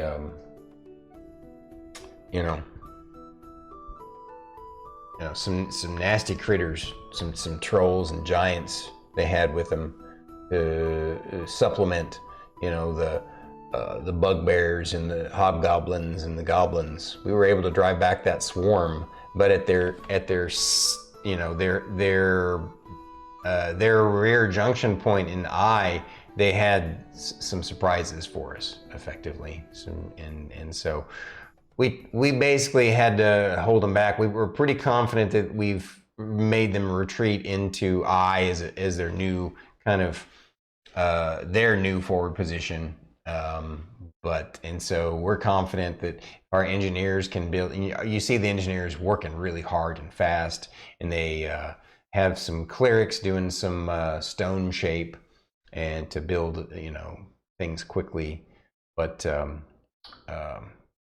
yeah, they're working hard.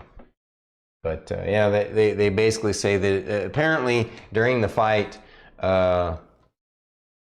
Frederick went down, and one of the monsters decided to coup de grace him. Because I guess during the fight they were, being a barbarian, he tends to draw the ire, because when a barbarian rages on monsters, they get noticed. So.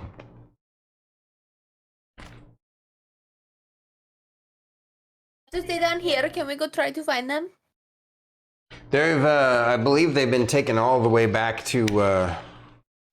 I guess they're the priest that's on their team, that tiefling girl, Dina Runelord. She's a priest of Tyr, and I guess she cast a spell that, and then one of their cleric says, yeah, she was able to preserve his body from decay. And so they're going to have to take his body all the way back to the MGA, because none of the none of the healers of these groups are advanced enough to. I guess. And then one of their friends pipes in and says, they could just take him over to to Steel Dawn. Those guys could probably their healer is strong enough. Aren't they currently encamped over at section C? And he says, yeah, that's true. I think, and then somebody else pipes in and says, I think they opted not to do that because they don't want to use up their spell resources in case the full brunt of the monster army decides to attack at any point. So we got to give them that room and breadth to be able to defend that spot properly. But yeah, the healers back at the research hospital. Supposedly they have some healers that are advanced enough that they hope to be able to bring him back. It's all up to the gods, I suppose. One of them says.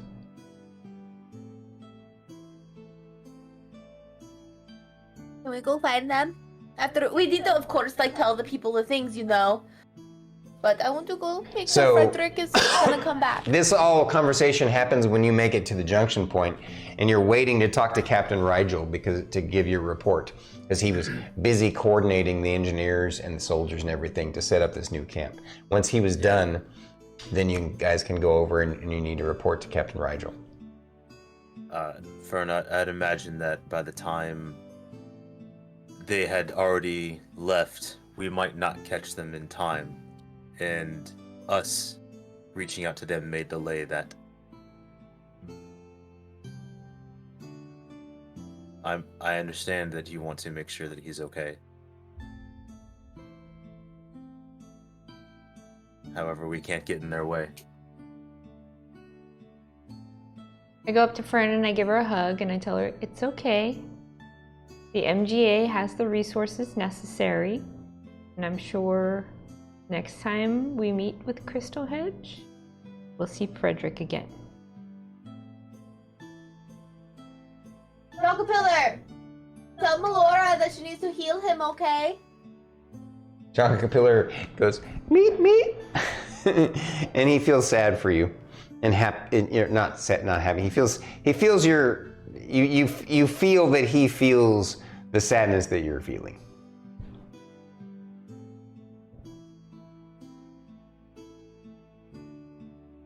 And with that, well, I guess so. She kind of withdraws into herself a little bit, tucking behind Lorkris again, right? And then you guys go over, you lead the team over to have the meeting with Captain Rigel once he's ready for you guys. He says, "Oh, well, it's good to see you all." I hand him over like my 7-page report that I could write in the time of our short rest. Can you sum it up for me, girl? Yes. In the pit, there is a magical illusionary wall. Pit's 40 feet deep. There's only way to get in and out right now is to climb. So yes, and you'll find the wall behind a big pile of poop.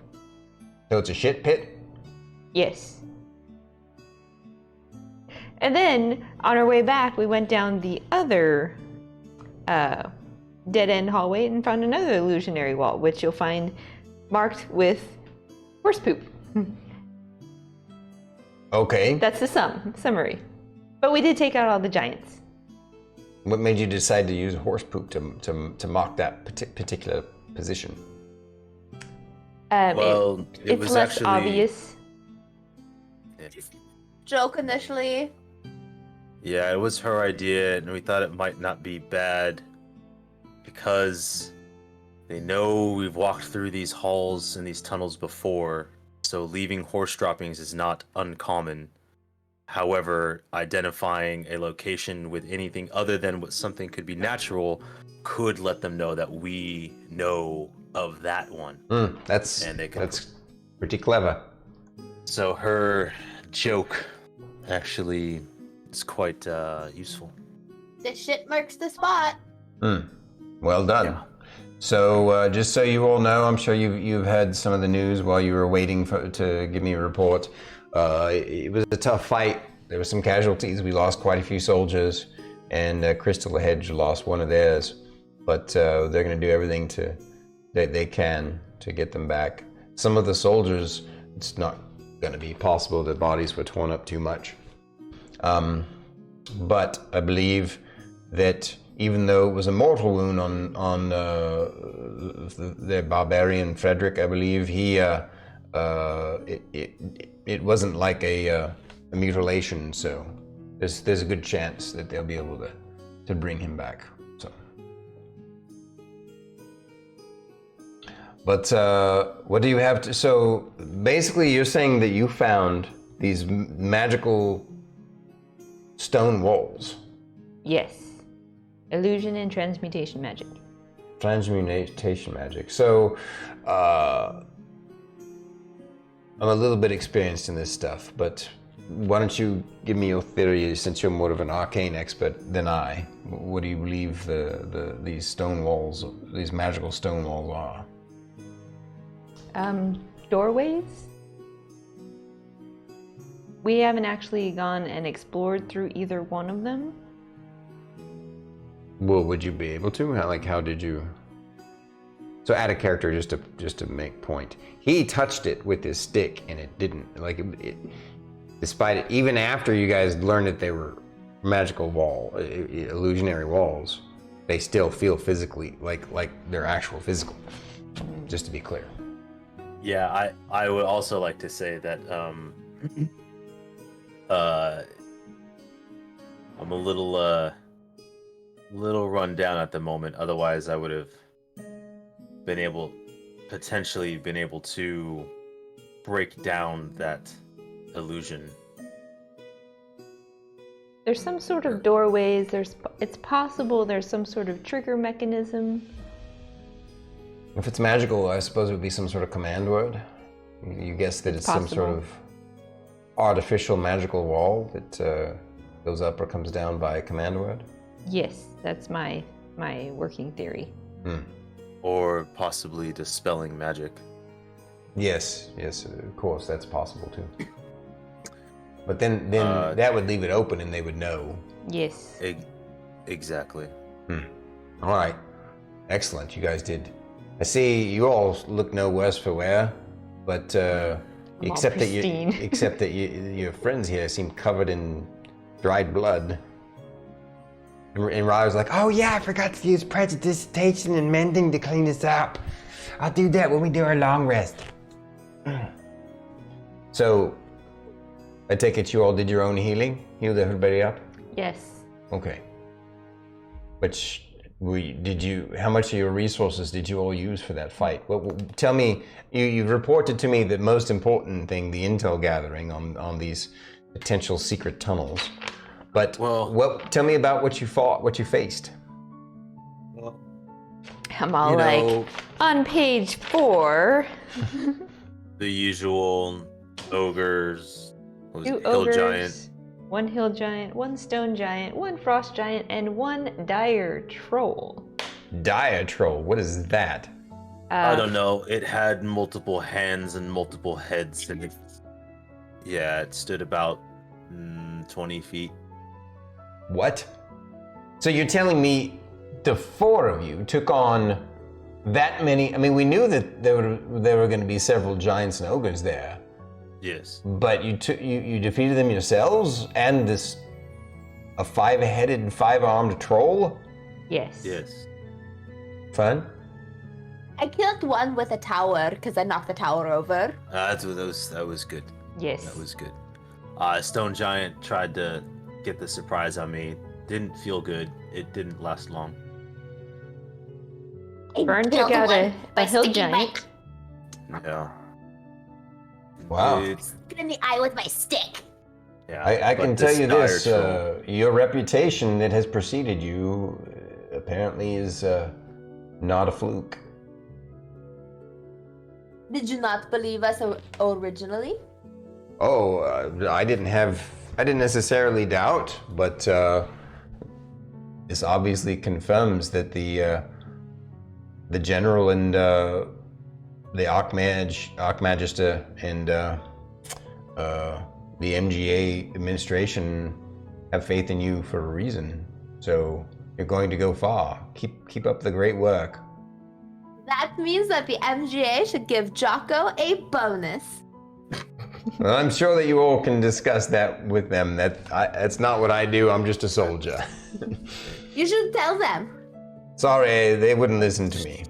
But But you are such a powerful, high-ranking person, you know. I'm just the captain of a company, you all have done well. You accomplished the mission that the general set you out for you to do. You did it well, without casualties. Although you definitely Almost. look worse for wear. You look like you're tired. So if you all want to make camp here for for an evening, you're welcome to. Or if you'd rather trek back to the main cave, it's up to you. You had a question, How Fern? long? Oh, go ahead. I forgot. Remind me, if we were to travel by horseback to the A junction, the main space, I imagine when we were coming this way, we weren't moving at like, not full tilt, but we were kind of casually like keeping an appropriate distance. If we were to make haste without like exhausting the horses, how long would that typically take? Let's see. To move from this junction all the way through, what is that, F? Yeah, F, all the way through. Are you saying all the way back to A? Yeah, isn't that where we're supposed to Yeah. Yeah. Well, I'd imagine it'd take a couple hours. well, it's about 20 miles. The horses could do that in probably like 15 minutes, right? 15 minutes. Right? I mean, I think 20 so. miles? Well, so a person walks 4 miles in an hour, right? So a horse is probably going to travel 4 times that speed, I would guess. So 4 miles an hour. So instead 16 miles in an hour. So yeah, I don't know why I said 15 minutes. Yeah. So you're right. Little over an hour. You're right. Actually, I don't know how fast. Like, I need to look and see what in D&D does how fast does a horse travel?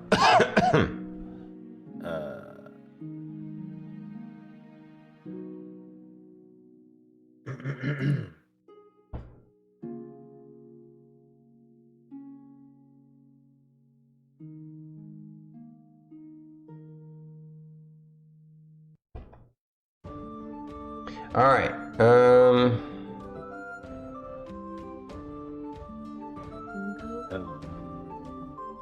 So a horse can move at 60 feet per round. I don't want to do the math on this. Let's see.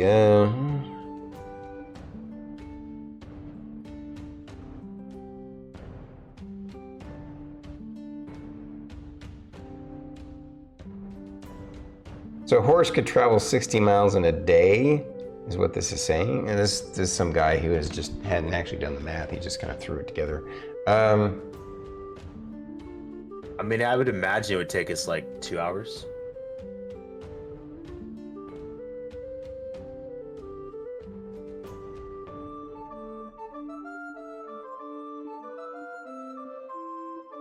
Well, okay. If we do the math, let's see. He can do 60 feet, is what it says, right? In effectively 6 seconds. Okay. Yes. So 60 feet times 6 seconds.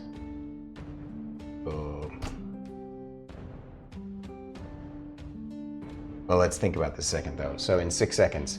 So how many? And there are.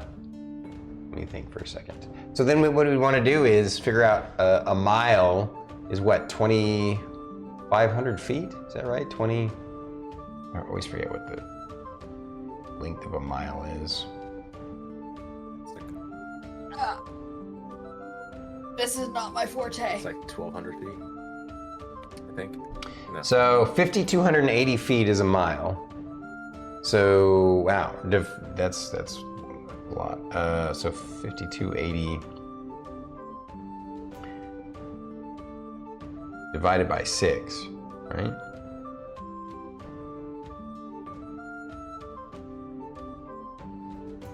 Is 88. So 88 sets of 6 seconds. Wait a minute. Now I'm confused. I used to be way better at this. I could do algebra in my head when I was in college, but that was a long time ago. Let me think. So if it's a mile, like a horse can probably, like if you think about the average time it takes to Well, all mile. right. Let's back it up a second. Can a horse? How fast has a horse travel for? Let's not think about the feet. That's irrelevant. So how much faster is a horse? Not house, horse. Than walking.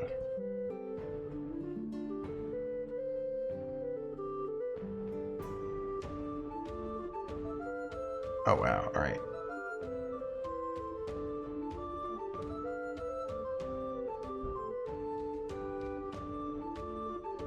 Interestingly, it's not that much of a difference. Apparently, horses only move, like the average, people talk about the average walking speed of a human being 4, but that's not true. It's actually, that's the average walking speed of a horse. Now again, you're not talking about walking, you're talking about like galloping. So, well, okay, then think of it in terms of horses can run up to 30 miles in an hour. So yeah, like that simplifies it then. If it's, we came up with it, it's just under 20 miles, right? Oh, I just realized we can't see us. All this time we were doing math and people were just hearing our voices. I apologize, everybody. That was terrible. All right. Yeah, I said imagine it'd take about an hour and a half, 2 hours. Yep, exactly. A couple hours. Because I would imagine we wouldn't be like full tilt in the space because it's 1, unfamiliar, 2, like... Yeah, 1 mile in 2 minutes, effectively. Yeah. Yeah, I'd imagine it'd give us about an hour and a half, 2 hours. Going at a halfway decent clip that we're not like making too much racket yet. We're moving pretty right, just galloping basically. Pretty steady. Yeah. Do we want to head back to the main station, or do you want to rest here first? We should probably rest, because I have very little spell slots left. Okay. And Captain Rigel, since you guys are deciding there, he's still standing there with you. He says, you know, once I get this forward position all set up, I'll have my lieutenant kind of take over the position here. And some of, you know, we're going to be sending some people back. I believe I'm going to need to go back too. But I'm going to be here for at least a couple of days. But you can go back with the next team tomorrow that's going back if you want. Sounds like a plan. And I'm sure that you'll pass some of the other teams on the way that are as they come forward. Maybe they might all come in this evening while we're resting or while you're resting. But yeah, so you guys decide to make camp for there in the cavern and have a full night's rest. Yeah. I would still recommend that we maintain our own independent watch schedule. Oh yes. Not that I don't trust anybody else here, but I think for our own peace of mind that makes the most sense. Right, you know, since you're saying that in front of Captain Rigel, he says, absolutely, I support that 100%. So he says, all right, well then find yourself a good camp spot. I believe there's some free spots over there. And you know, those will be nice and out of the way for our engineers to set up the, we're really gonna try and make this a very defendable position. So you can see they're setting up. They brought in, he even says, we even have some catapults on the way that are being pulled from the previous position. So some ballistas. So, but you see they have a contingent of crossbowmen and archers and soldiers, and they're really setting up. So you guys find a spot to cop a squat. And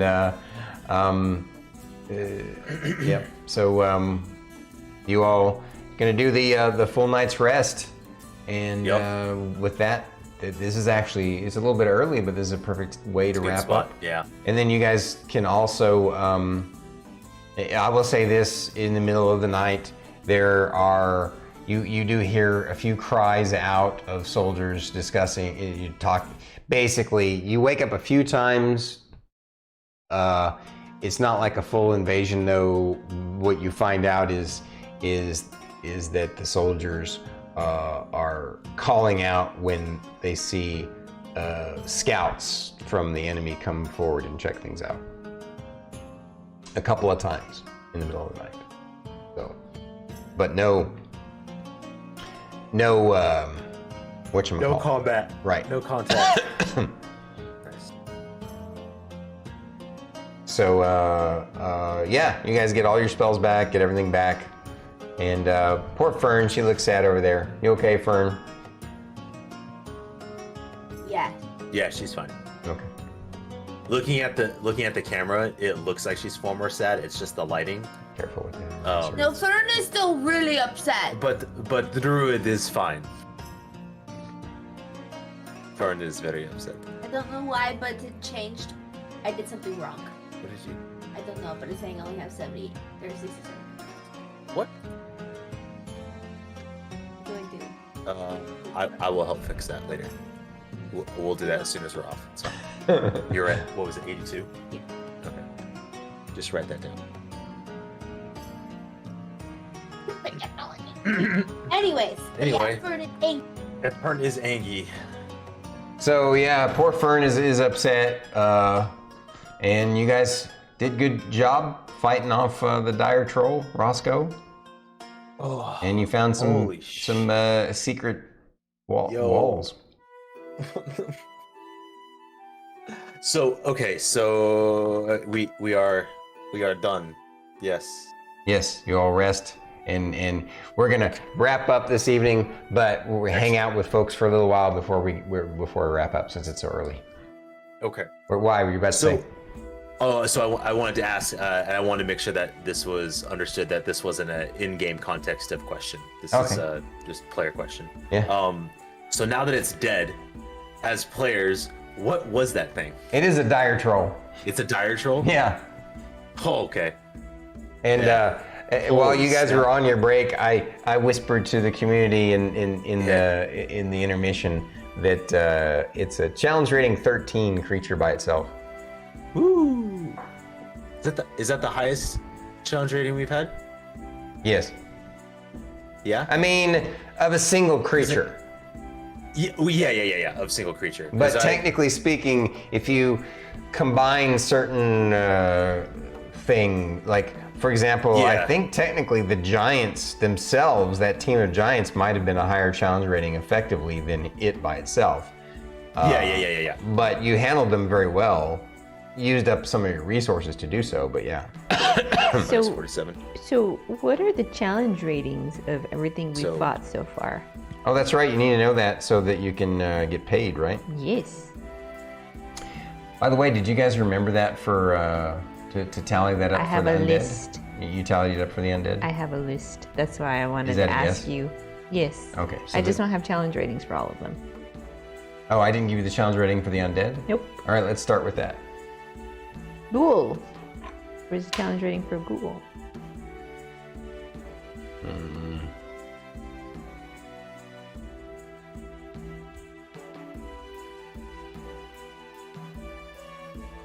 Challenge rating for a ghoul is 1.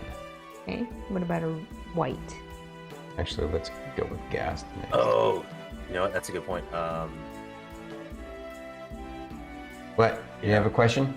No. I was trying to help Druid fix her Technology. her Ghast is 2. yeah. Her HP for some reason got weirded up. Did you figure it out? Yeah. Tech issue? It's one of those things where like inadvertently hitting the wrong thing. Gotcha. Reset some of her HP. Right. But White we're is good. We're good. Yeah, we're fine. White is 3. A wraith?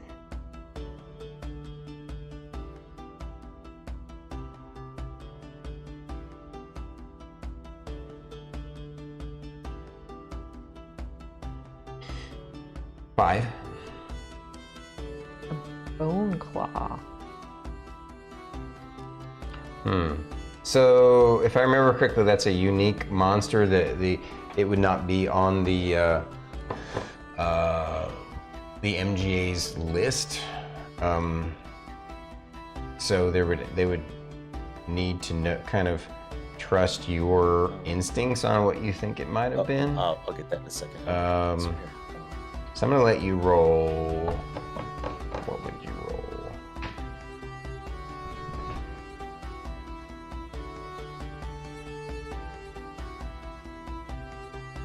We'll say that your characters think that bone claw by itself was pretty badass. It was roughly you think a challenge rating 12.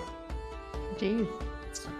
So the reason why you guys were able to make mincemeat of it though was because she had already cast daylight.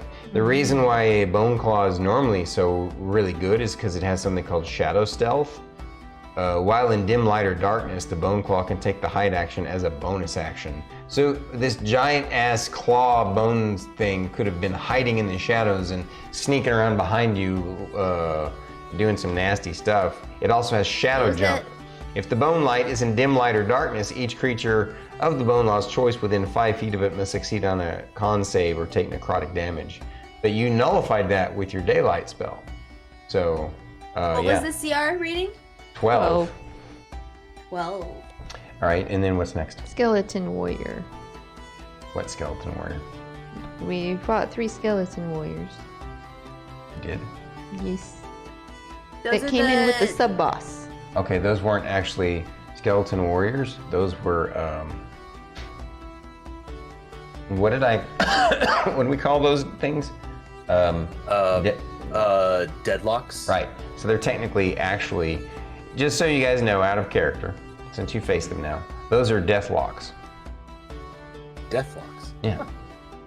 Don't go looking them up, it'll ruin it for you. No. No, that's fine. So There were 5 of them, right? those were called Deathlock Whites, the soldier ones, and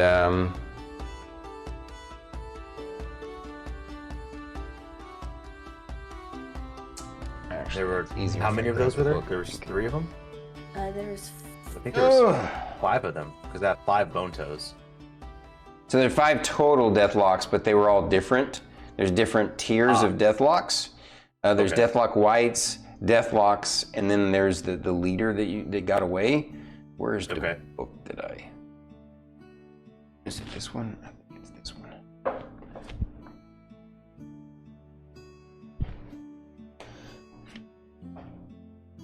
So here's the thing, though. Since they're so new, there's almost no way for you guys to. You'd have to. They'll come up with a challenge rating based upon your detailed report. How's that? Okay. So, all right, yeah, there it is. Bone claw. So the Deathlock White is a challenge rating 3. There's a Deathlock challenge rating 4, and a Deathlock Mastermind challenge rating 8. But we didn't kill the mastermind. He got away. That is true. Deathlock White and Deathlock, what was it? There were 3 Deathlock Whites and 1 Deathlock, and you guys defeated all those. Okay. And the Deathlock was also a CR3? No, the Deathlock is a challenge rating 4. So I have 24 ghouls written down. Was that 24 including all the gas that we fought too? No. So it was the ghouls and gas. It was hard to identify the difference between the two. So there were 24 ghouls as a relative punch. Is what I remember. And then it was 7 whites specifically and 1 wraith specifically. Okay. That's what I have written down. But the gas are apparently challenge rating 2 as opposed to ghouls that are challenge rating 1. But we wouldn't be able to tell the difference between the two. Yeah, you would. By the stink. And by they are slightly more evolved, the ghasts. There was pretty sure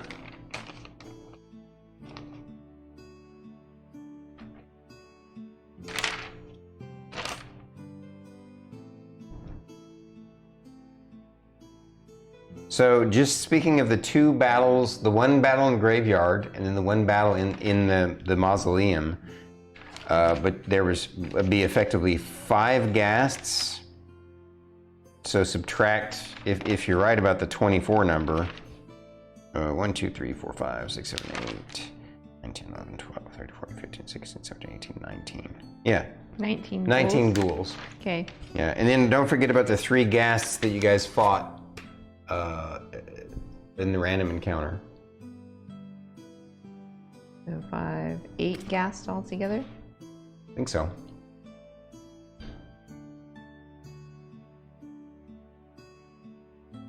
And I guess I need to give you the challenge rating of the giants, Yes. don't I? The hill giant.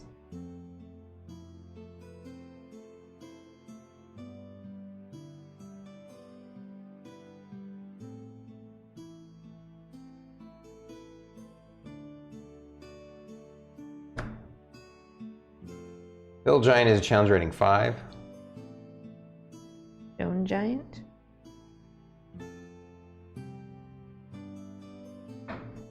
Sorry, I forgot to write all these. I should have written all these down.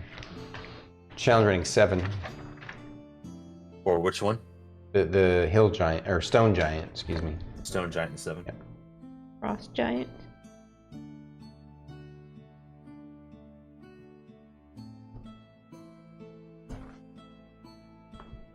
Challenge rating 8. And the ogres. Pretty sure ogres are like a 2 or a 3. Let me double check.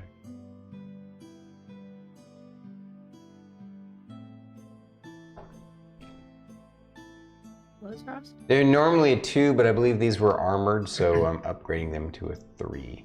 So, yeah. And then it was 12 for the dire troll. 13. 13. Yeah. Excuse me. Shit. So if you think of the challenger, technically this is not accurate, but if you think of the challenge rating as sort of the level of the monster, then you guys were fighting a level 13 versus your level 10, but that's not technically accurate because... No. Yeah. And I do also recognize that with that there's like a yeah, if you want to try to push it together as like, oh, it's challenge rating 1 for each level, like even though it's a CR 13 to our level 10, there's 4 of us at level 10 versus 1 of it at like that's still Yeah. But Yeah. the makers of 5th Ed, they did a pretty good job of balancing all that. So I will say this, that combat in 3.5 is way scarier than combat in 5th Ed. Oh yeah.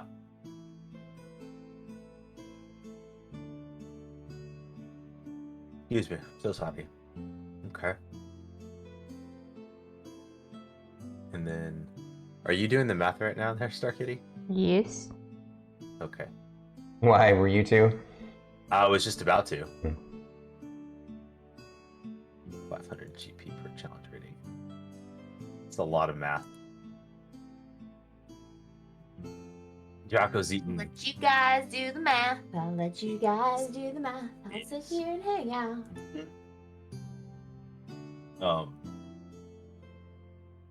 Oh boy.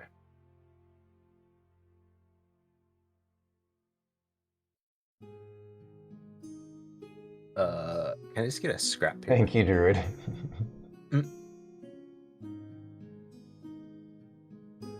Can I get a scrap paper? What was that? I was talking to Druid, but she was ignoring. So what'd you get? So it's 500 per, Is that what I had said? right? It's 500 per. 500 per challenge rating, yes. Okay. Well, so what was the total challenge rating if you add them all up? 5. I don't. Is that how that would work? What are you doing? 23. No, I'm gonna do it Did this you already way. do the math? Yeah, I did, but I'm double checking myself. Oh, wow. Yeah.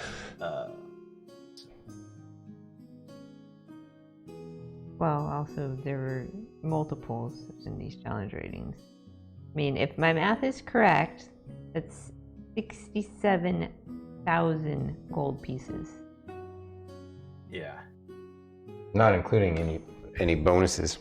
Not including any bonuses, and that's not including Yeah, we didn't get anything for the Deathlock leader, so yeah.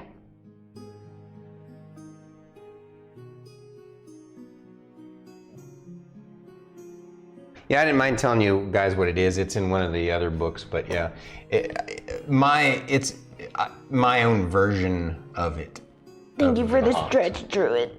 Oh, yeah. Oh my goodness, that is good. Oh, I needed that. Oh.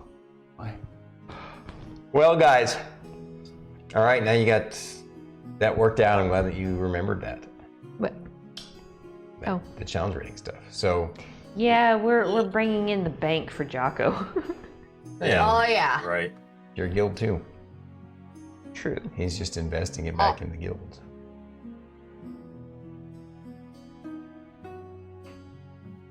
But I'm sure Jocko's almost. like, are they still alive? Yeah. Are they still alive? You still have 2 more missions in the Goldothian mines, though. 2 more big missions. Yeah. And But- poor Fern is worried about her friend Frederick. But as soon as we get back to A, I'm gonna be like, can we send word to Jocko that we're still alive? I can send the bird. Okay. Good. Okay. So let's see if I got the same number you did. Well, before you continue that, we will just go ahead and wrap up for the folks so we can do this math on our own time. Thank you guys for joining us this evening for this amazing battle against the dire troll. And the guys did good. Yeah. Yeah. So, see y'all One next last time. look Remember to. at what we fought. Yeah, I know, right? Thank you all thank you, Dagoth, and thank you all you guys, Eric, Brett, anybody who's in chat. Big hugs to you. Thank you for joining us. Big hugs. Yeah, Chonkapillar hugs. And we'll don't forget to check out Fate's stream tomorrow. And then What time you starting tomorrow, Fate? Approximate. Like 1 or 2 p.m. Pacific time. oh, cool. So 3 or 4 Central. Central. All righty. Yes. See you guys. Bye. Bye. Deck off is down. Did you see that? Yeah, I know. Make sure We you- gonna be slooping it up. Hey. Yeah, hit me up, bro. There's gonna be a guest on tomorrow's show. Oh, can't wait.